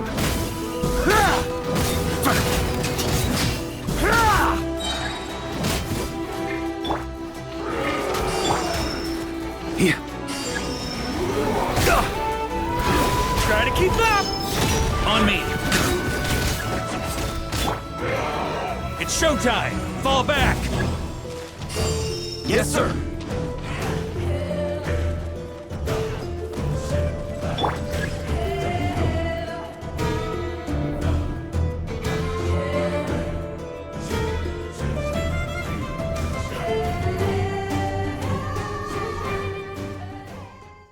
Ready? Fire!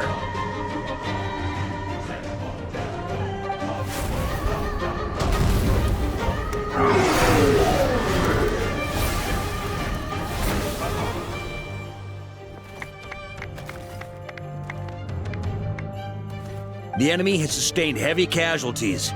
Should be a while before they're strong enough to pose a real threat again. Use this time to catch your breath and fill me in on everything you've learned. Yes, sir. We've narrowed down the search area for the final fragment to this zone here. That's not exactly very narrow. We split the search area between us and the Retniki. Maybe they'll be able to narrow it down further? Either way, I was about to go lend them a hand next anyway. Do you think you guys can keep up? Absolutely. Good to go, Grandmaster.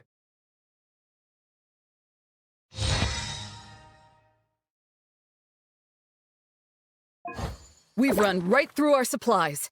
We'll stay here and deal with any wild hunt that tries to stage a comeback.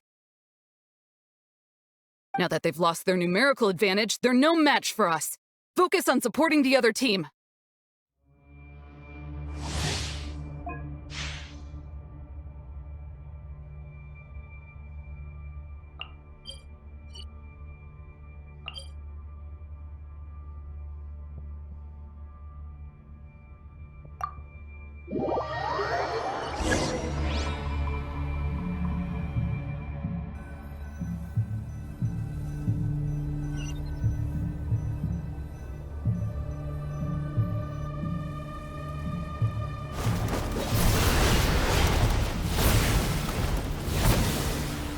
Ugh, looks like the same situation here.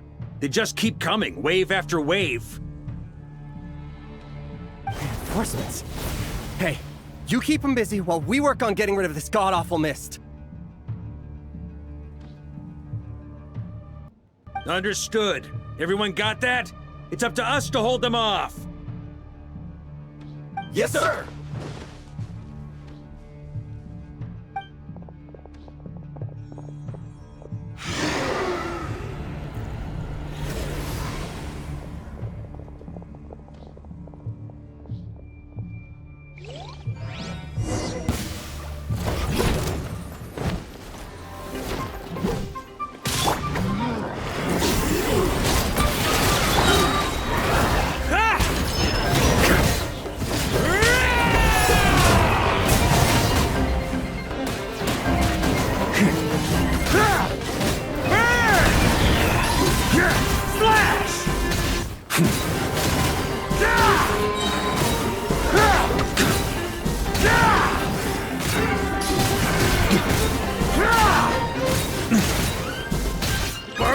Sweeping in!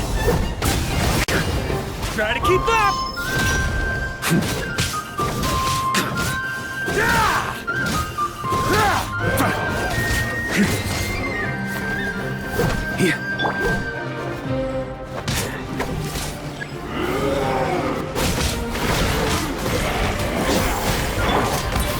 Try to keep up!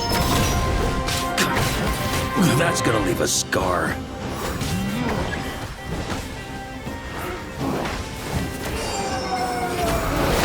Keep up!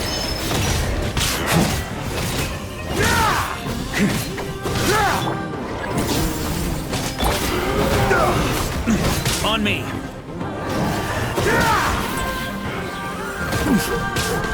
Hey, they're running out of steam. Now's your chance. Affirmative. Sorry to keep you waiting.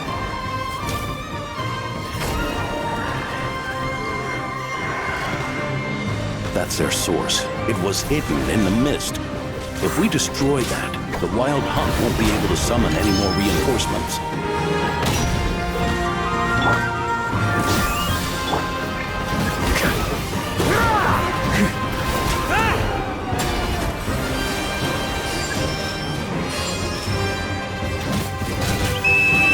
Knights of Favonius! Charge!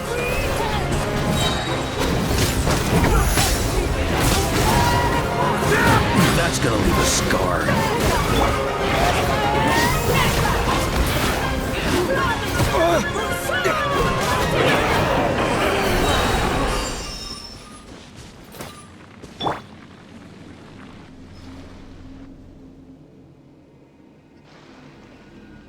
Ooh, I'm glad that's finally over.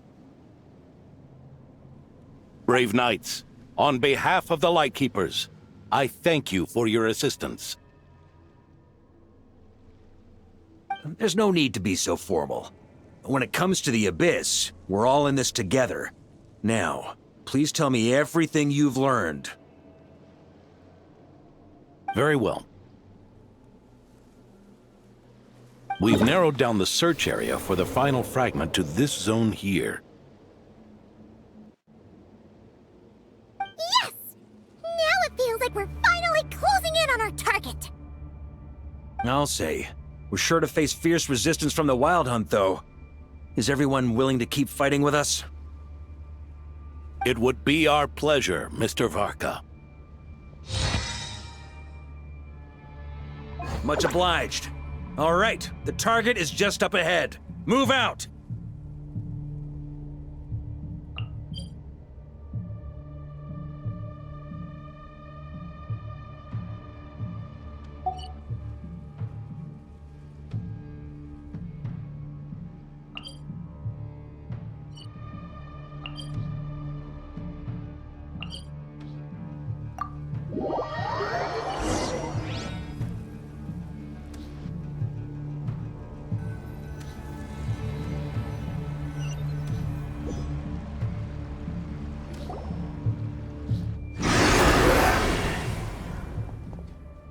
The hiding in the mist trick again. These guys must be easily amused. You all know the drill. The Knights of Favonius will engage the enemy while the Lightkeepers dispel the mist. Everyone, follow my signals. Yes, sir!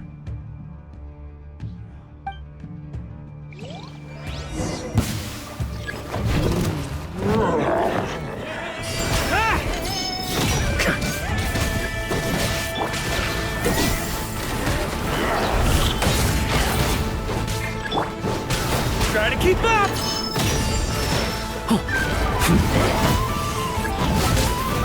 Lightkeepers, prepare to dispel the mist.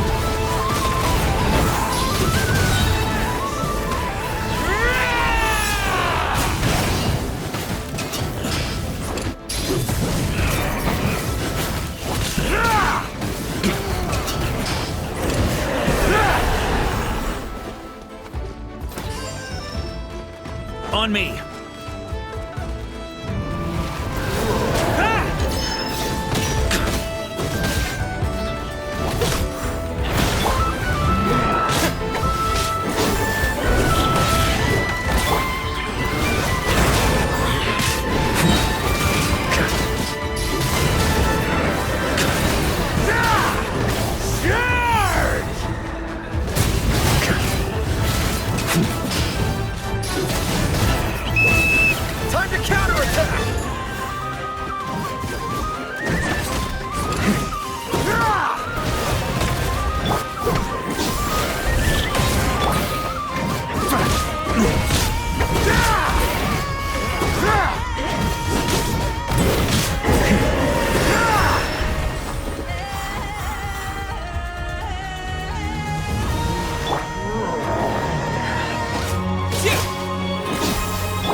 Try to keep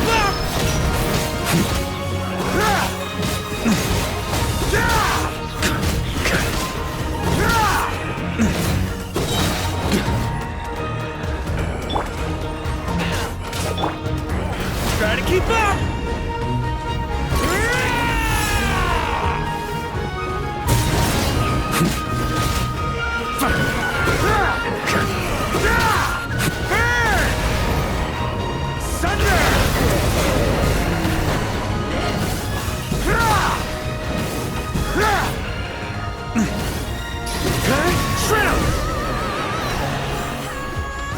On me.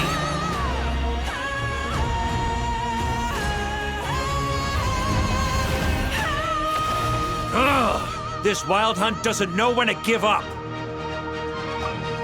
Traveler! Mr. Varka, leave this to us. Just like last time. Only a Knight of Boreas can deal with a wolf spirit, right? Don't underestimate us, Grandmaster. We can hold our own. Ha! That's the spirit. Stay on your toes and make the Knights of Favonius proud. Either we all march back to Mondstadt together, or no one does.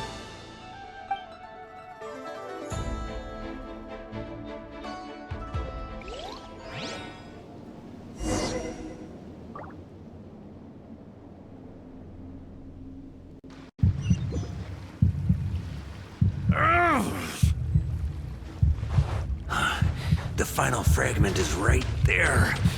Don't let me down.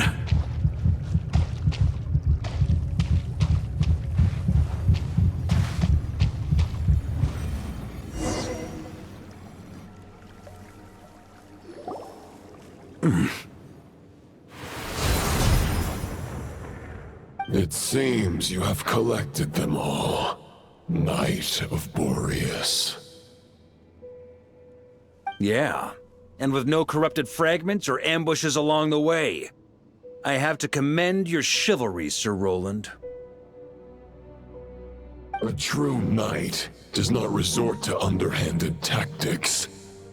Were this body not a false one created by the Wild Hunt, nor would I countenance those monsters to taint our duel with their presence. If you need a moment to rest, take it. Victory will be mine, regardless of whether the path to it is the one I would wish for. Save your breath. If you want to fight, let's fight!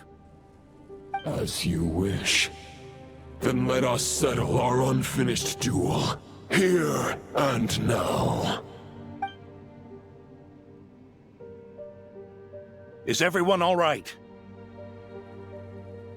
My granny fights better than these rookies. It's Egbert I'm worried about. You still alive? For a moment there, I thought I might never taste the sweet wine of Mondstadt again. Hey, stay put, you guys. Leave the rest to us. Forget us. We can take care of ourselves. You're the only one still standing. Honorary Knight, find the Grand Master. We can't lose our Varka! Please! You have to find him!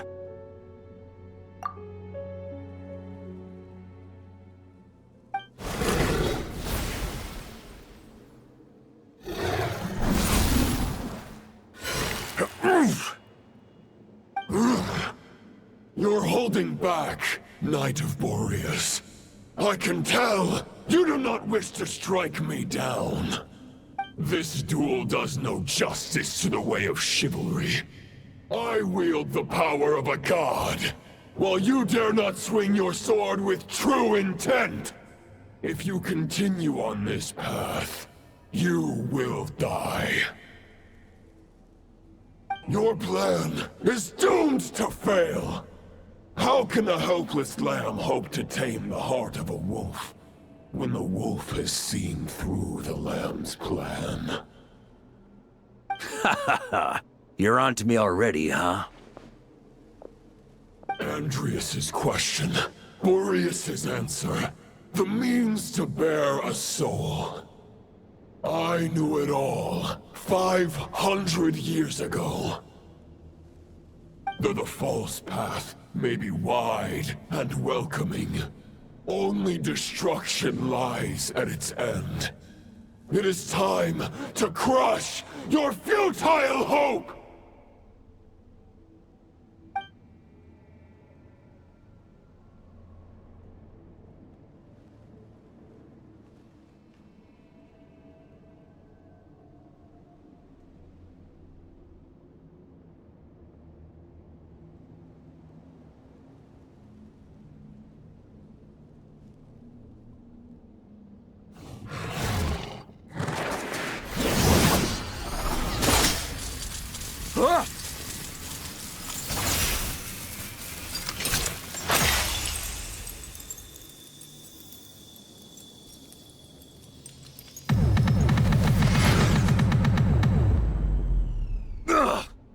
It's over. Your sword lies shattered. The wolf spirit and the thoughts you blindly placed Varka. your faith in have nowhere left to dwell.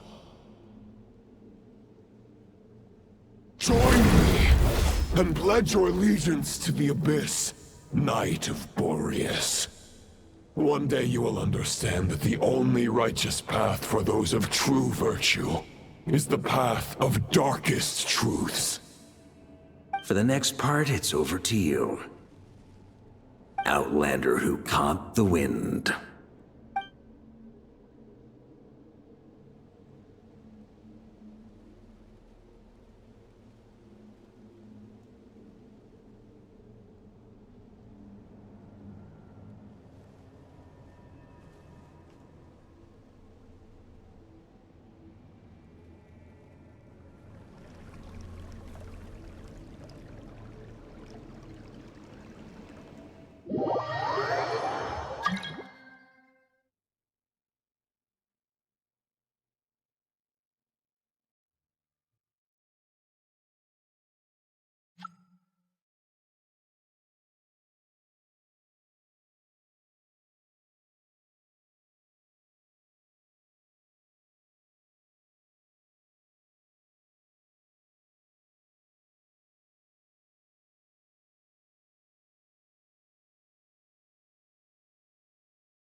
The sword is unbroken, but I can't sense the wolf spirit. Looks like I'm no longer in reality. This must be a space built from the entangled consciousnesses of Boreas and Roland. There's no way back, and all that lies ahead is the wolf's maw. Ha! Guess the only way is through.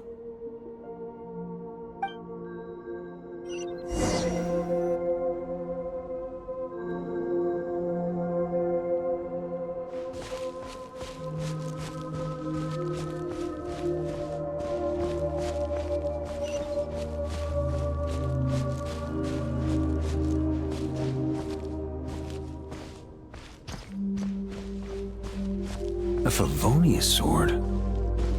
Who left this here?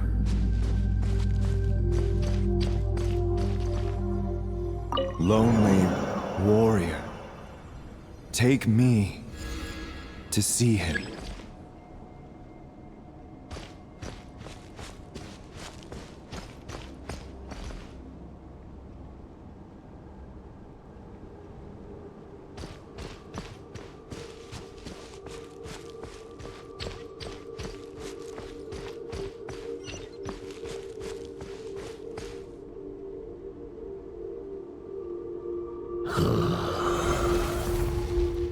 No matter the epoch, the world is awash with corruption and injustice. I have aided the oppressed and righted many wrongs. I have slain sinners and delinquents. I have slaughtered tyrants and demons. But however mighty one's blade, before the great injustice of fate, a mere mortal can but bow their head. There is only one way to save them. Who are you really trying to convince?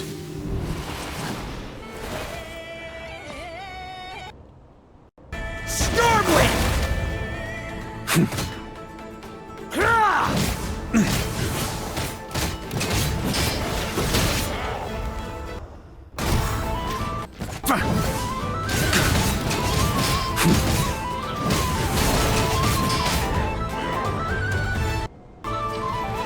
On me!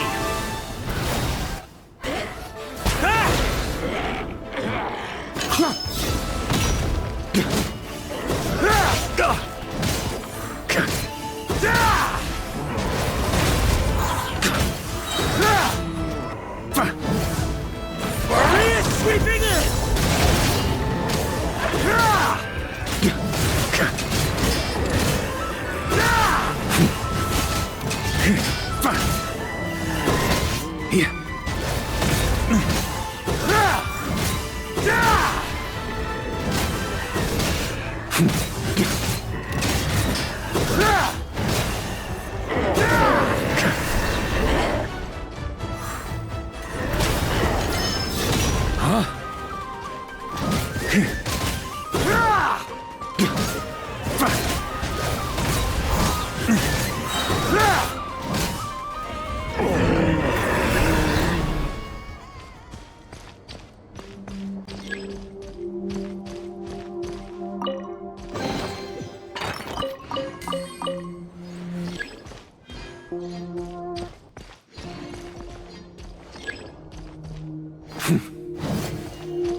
Is this the fairest shadow?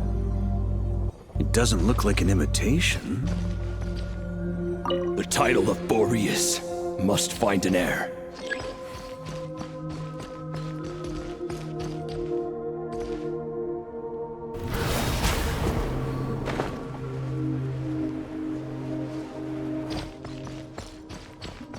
The scent that reeks of blood. The appears to be getting stronger.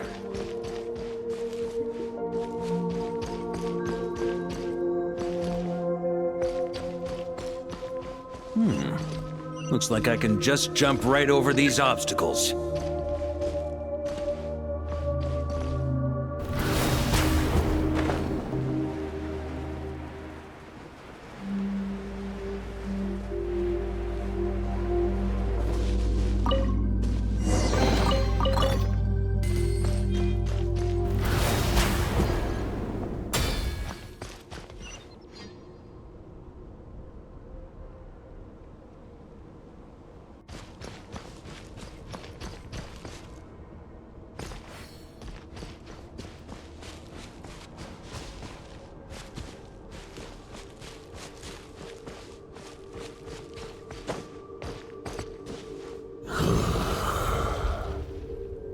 No matter the epoch, the world is awash with corruption and injustice.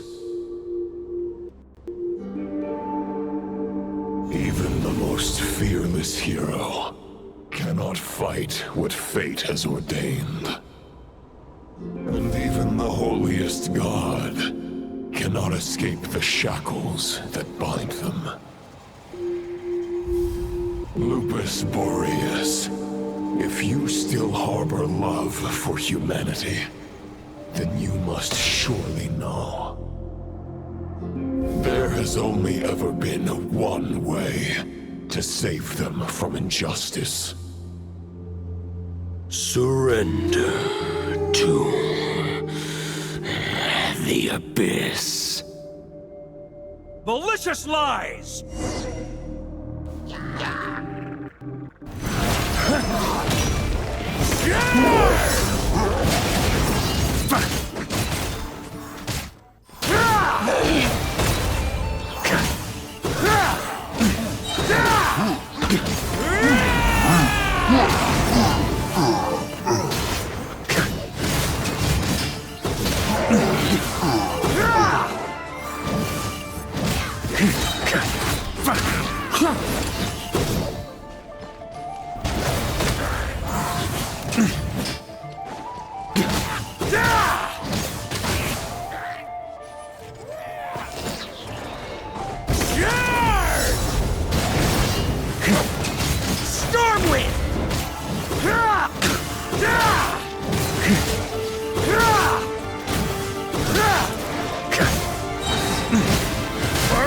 Sweeping in!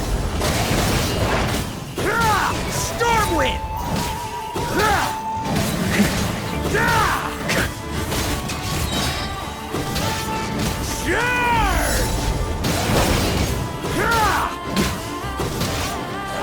Try to keep up!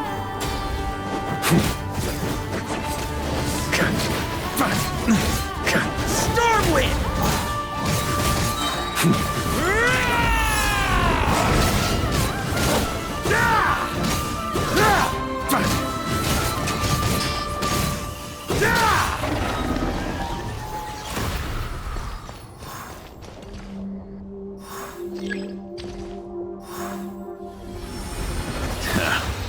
My old friend. This is not where your path ends. You must continue on.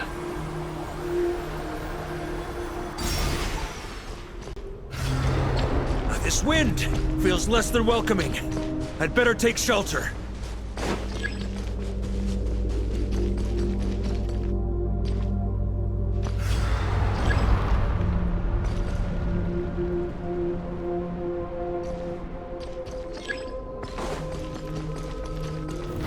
Try to keep up!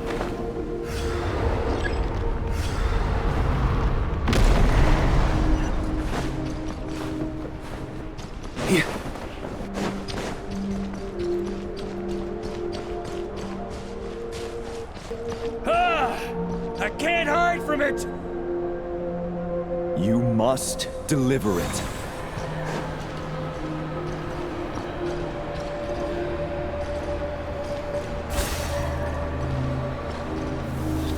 Your path cannot end here.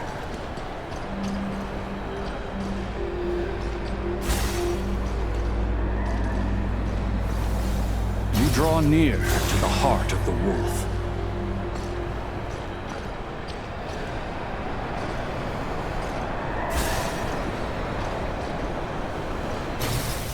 On me! Even if you had an army of 10,000 men, in the end, you must face this fight alone. Lonely warrior. Step forward.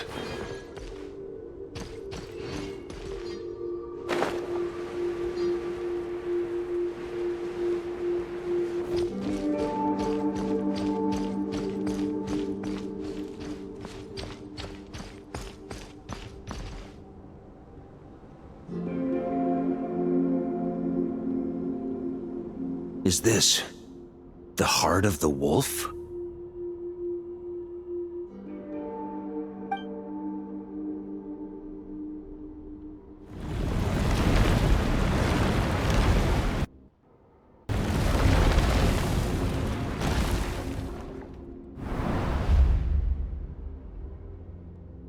Roland!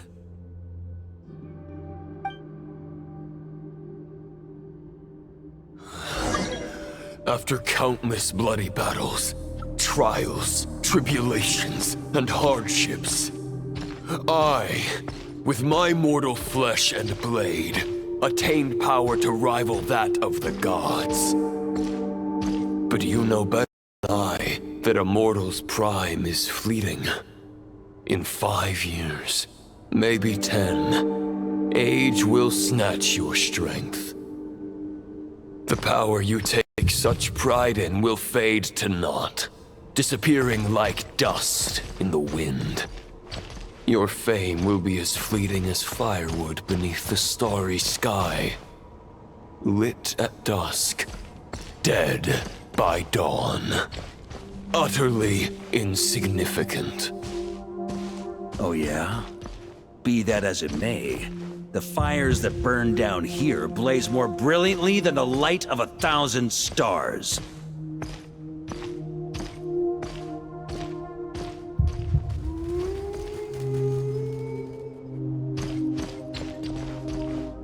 They blaze for but a moment. 100 years from now, your earthly flame will be long snuffed out. And those you once illuminated will be left cowering in the cold and empty night. Ha! No. They'll remember me in 100 years, just as I remember all of you from centuries ago. That's the thing about firewood. From the embers of a dying flame, a new fire arises, burning bigger and brighter than ever before.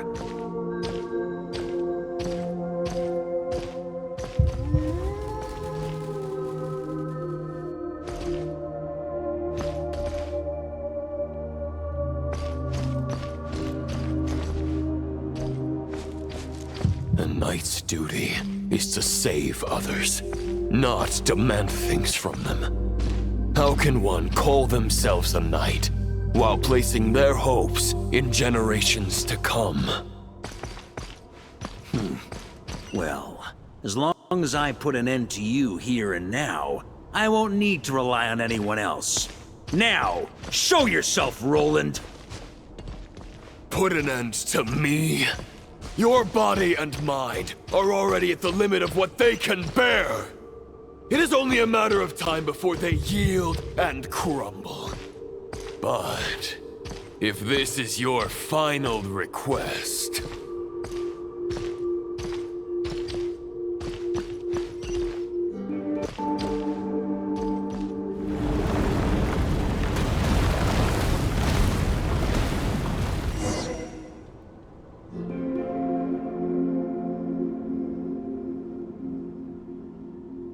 I shall do as you wish, Knight of Boreas.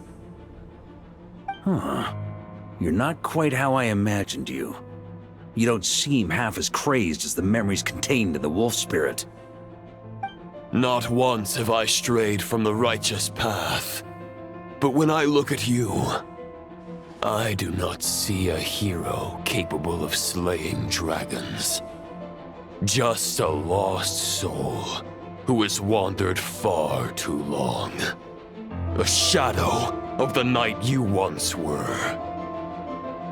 I guess we have that much in common. Neither of us are at our peak. The Rayhir of Solnari's forces have been defeated, and the Roland you see is but an imperfect image cast by the Abyss. I wield the power that Roland did at his peak, but my heart and mind remain frozen in that blood-stained moment. Therefore, I, in my current form, am flawed.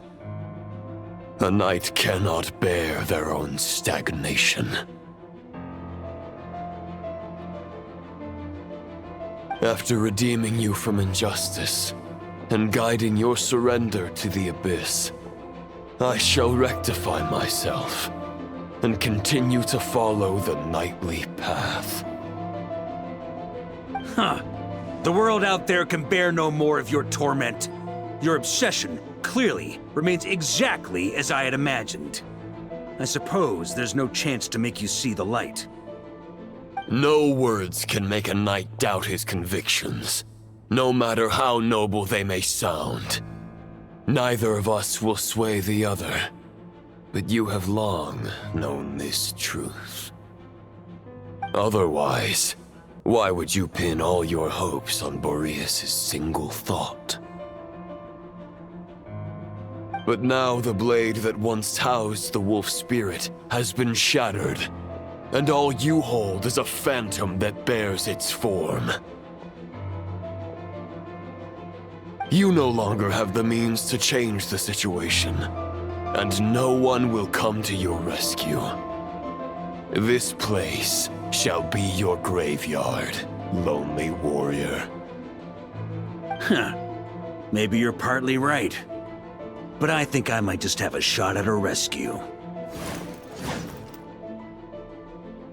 What do you mean? There's only one person's mind I need to change, and it isn't yours. Forgetting where we are? This is the heart of Andrias, god of the North Wind.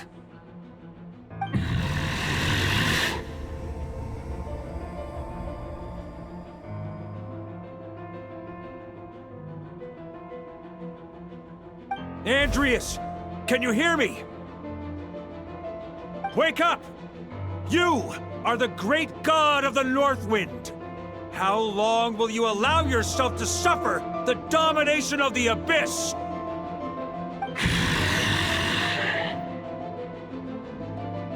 If this is your final gambit, I am most disappointed, Knight of Boreas. Grand displays of heartfelt wishes cannot summon miracles. This world shows no such mercy to its inhabitants. Return.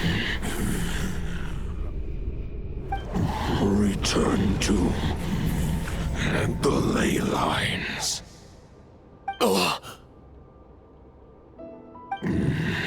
This is my choice.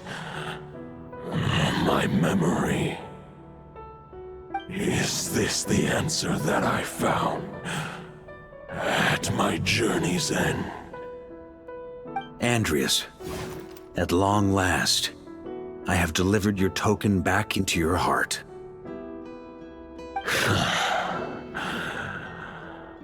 A Knight of Boreas. Watch on. This is all that a wolf can hope to do for humankind.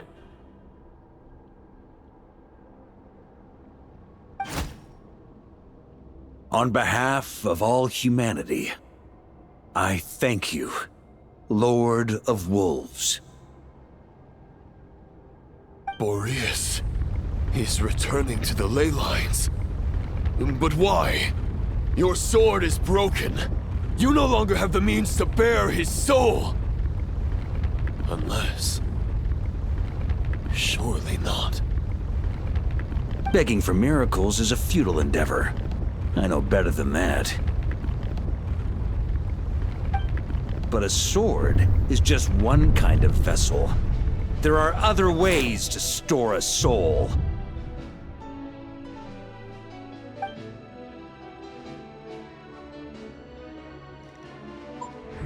The Dominator of Wolves once bestowed the power of his soul upon his pack, strengthening their hearts and sharpening their claws and fangs.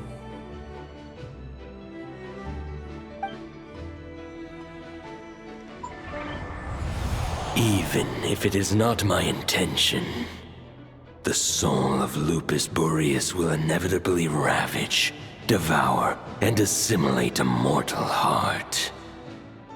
As if human and wolf were being forcefully merged into one being.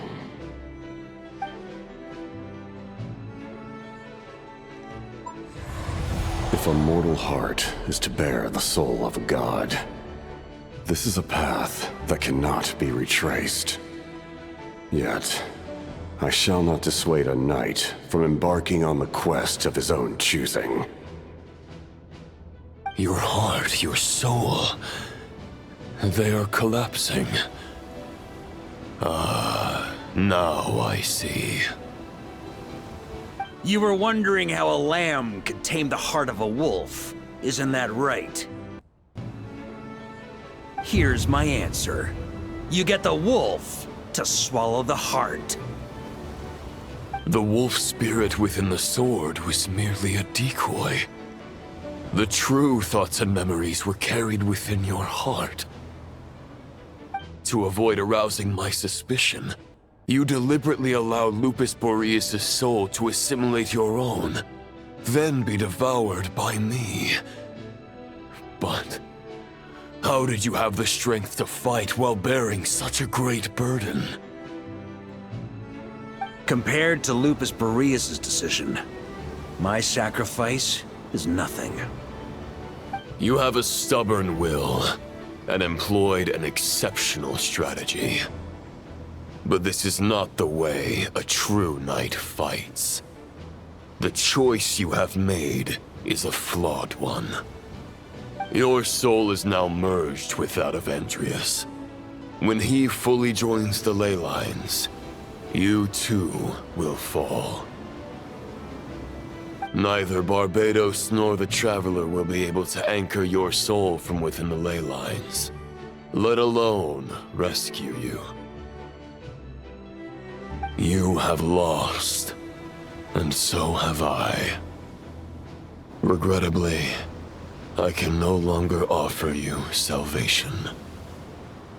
May your soul rest in peace with Boreas, lonely warrior.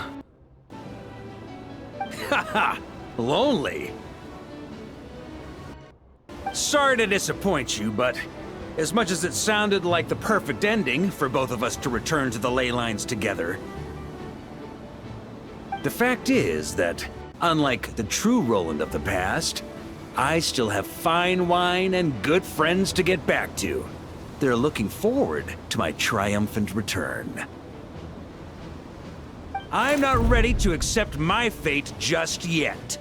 Ding dong! You've got mail!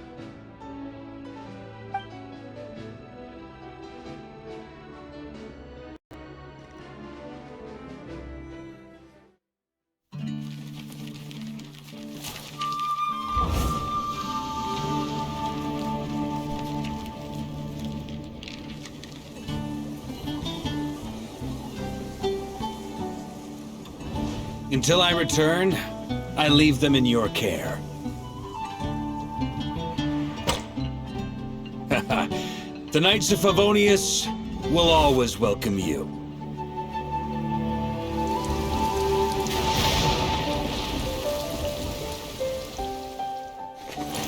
Come on, to Mondstadt!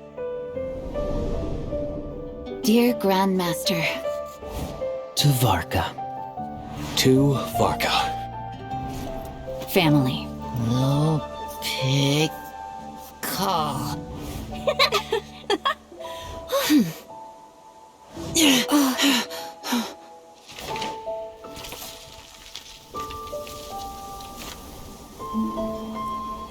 Poetry and letters were humanity's earliest means of expressing their thoughts. Make sure they all get delivered, Outlander who caught the wind.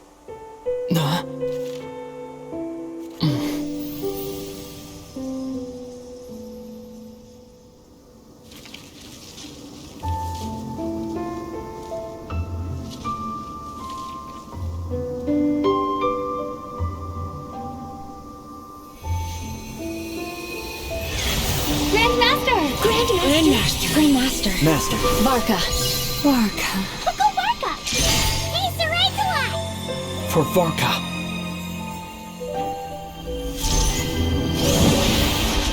The thoughts of others anchor you, reversing the assimilation.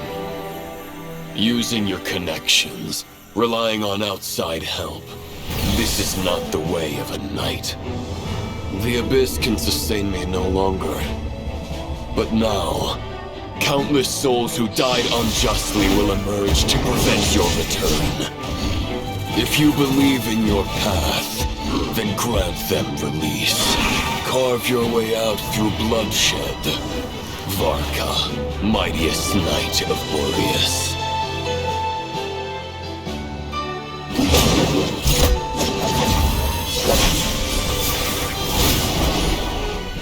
This is how it ends. Throw the plan out of the window. Fight my way to victory.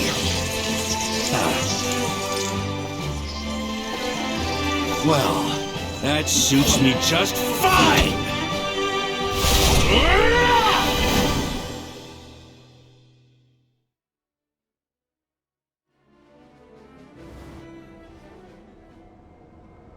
A knight is always true to their word. So please, keep your promise and return victorious. You are not alone. Right back at you, Varka.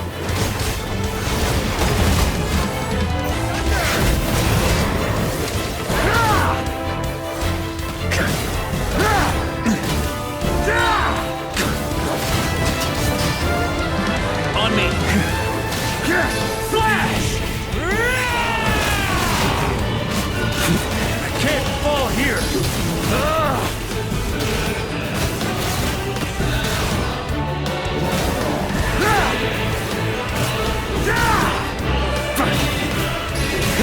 Shred him!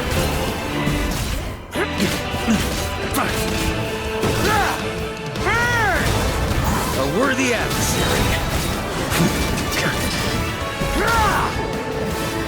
Maria sweeping in! The north wind blows southward. May it guide you on your journey home.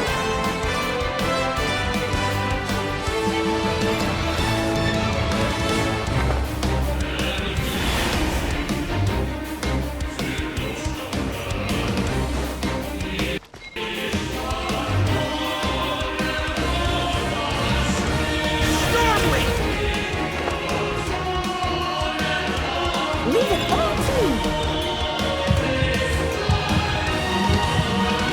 Can't fall here!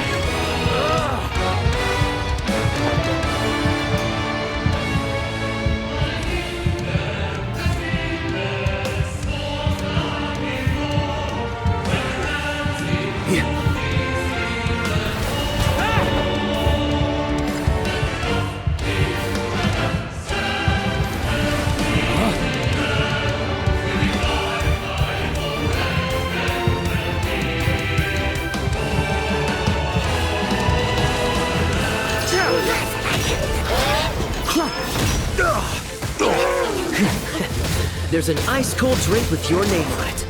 Ready when you are. Don't go dying in a place like this, Varka.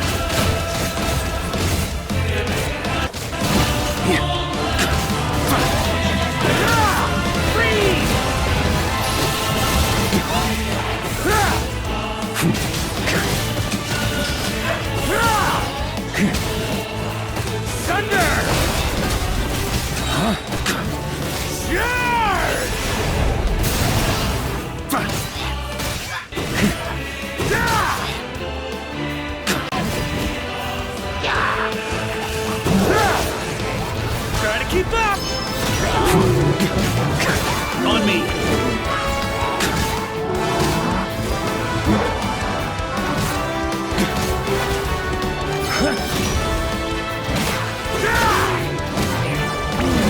Can't fall here!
Ooh.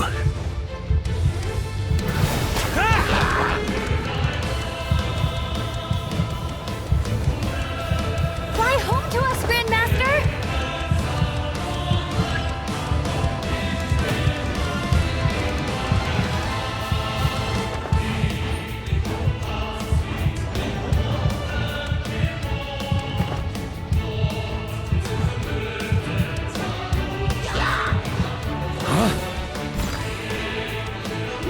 Spread your wings and soar toward a new dawn. Fate's chosen Varka.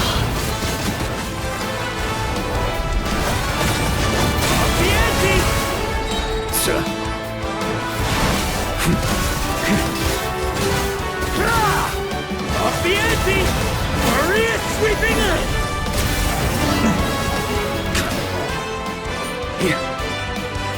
On me!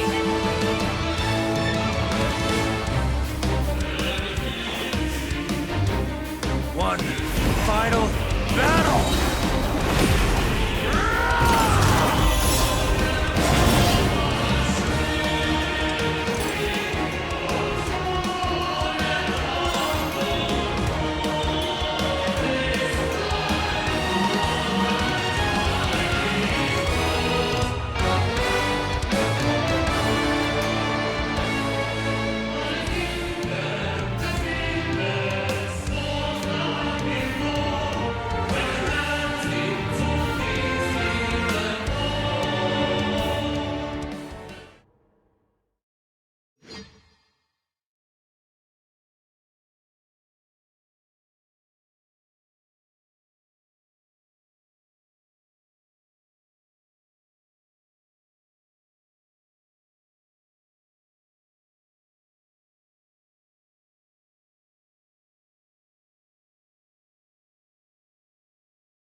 Walk forward and do not look back.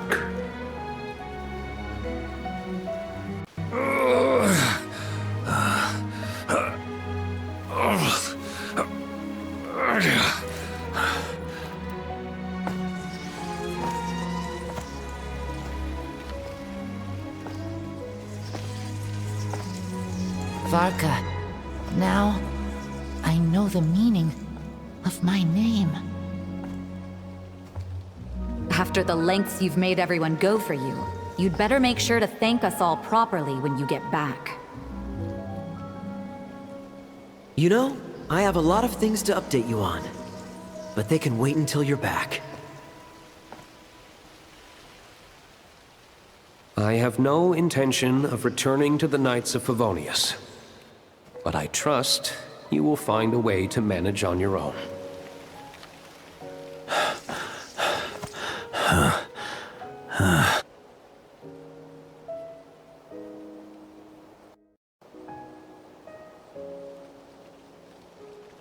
Grandmaster, we're all waiting for you.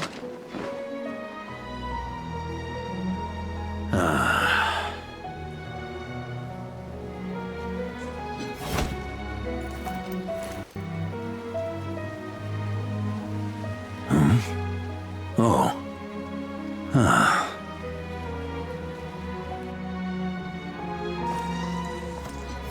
I'm not doing too bad a job as Grandmaster, am I?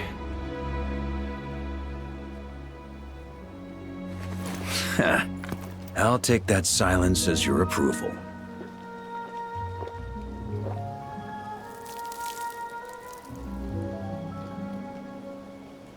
Everything you swore to protect with your lives, it's all still here, safe and sound. The Knights of Favonius, Mondstadt, and the oath sworn by every knight. I'll protect them all with my life. And so, I'll deliver that letter on your behalf.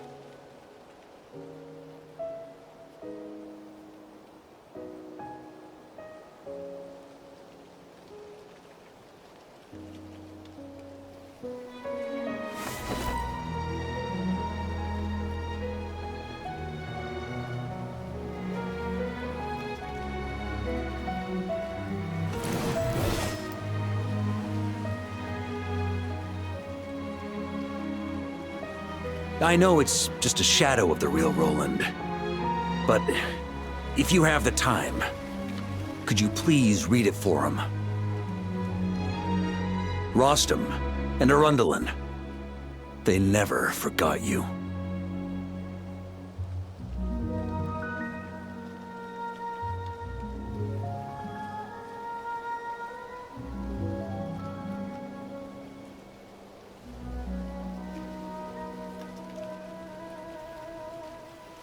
Phew. This has been one long expedition.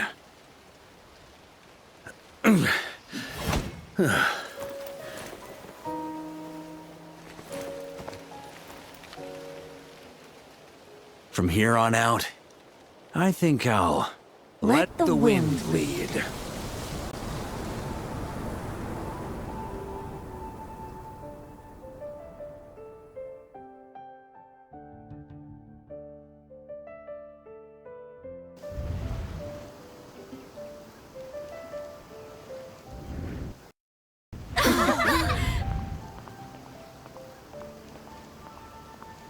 Hey everyone, it's been a mighty long time.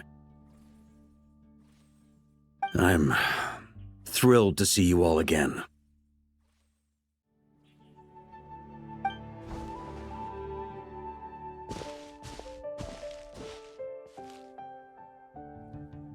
Welcome back, Grandmaster.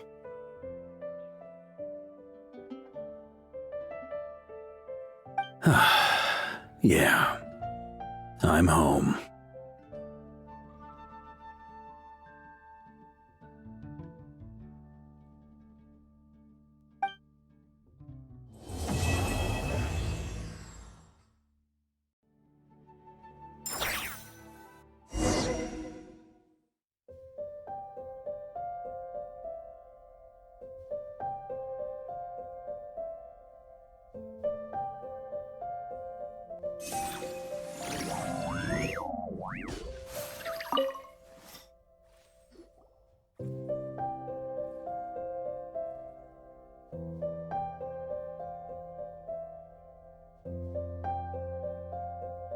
It's been a while since I felt this wind on my face.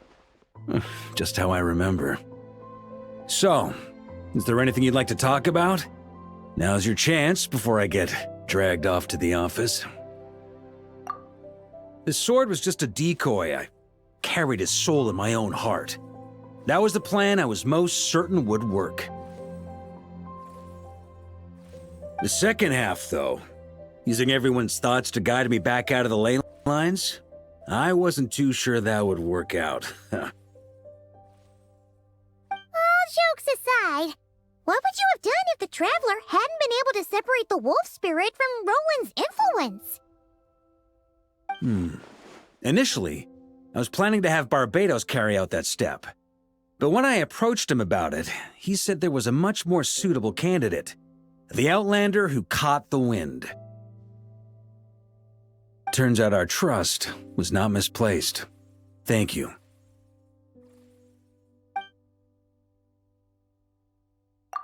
Then, I guess we'd have had to get Barbatos to send a wind to blow me back home.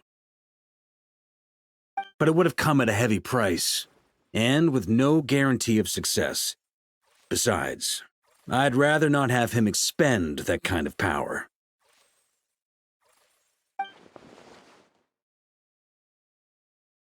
It's a good question. A glass of the finest dandelion wine, perhaps? No doubt I'd have to pay for it with a secret stash of cash in my office. You're dreaming if you think it would have come that cheap. It's been a while since I felt this wind on my face. Just how I remember. So, well, with the shadow of Roland vanquished, the Wild Hunt won't be able to consolidate their forces for the foreseeable future.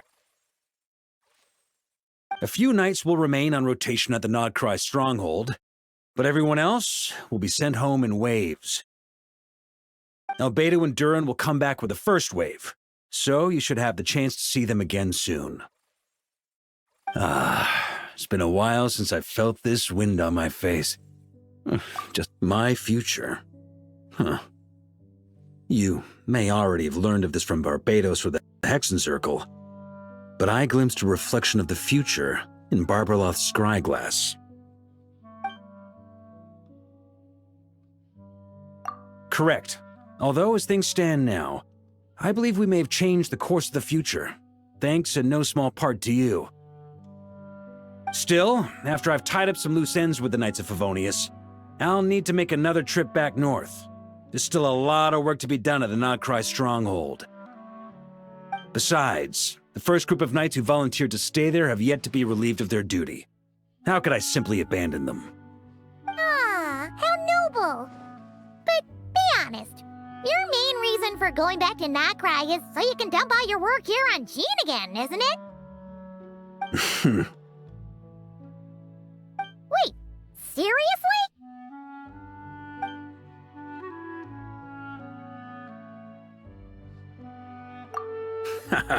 I'm only pulling your leg. You'll be seeing a lot more of me in Mondstadt from now on. It's been a while since I felt this wind on my face. All right then. I'm gonna stay here and enjoy the breeze for a little longer. For all the wine in the world, there's no feeling as intoxicating as the wind from your hometown after a long time away.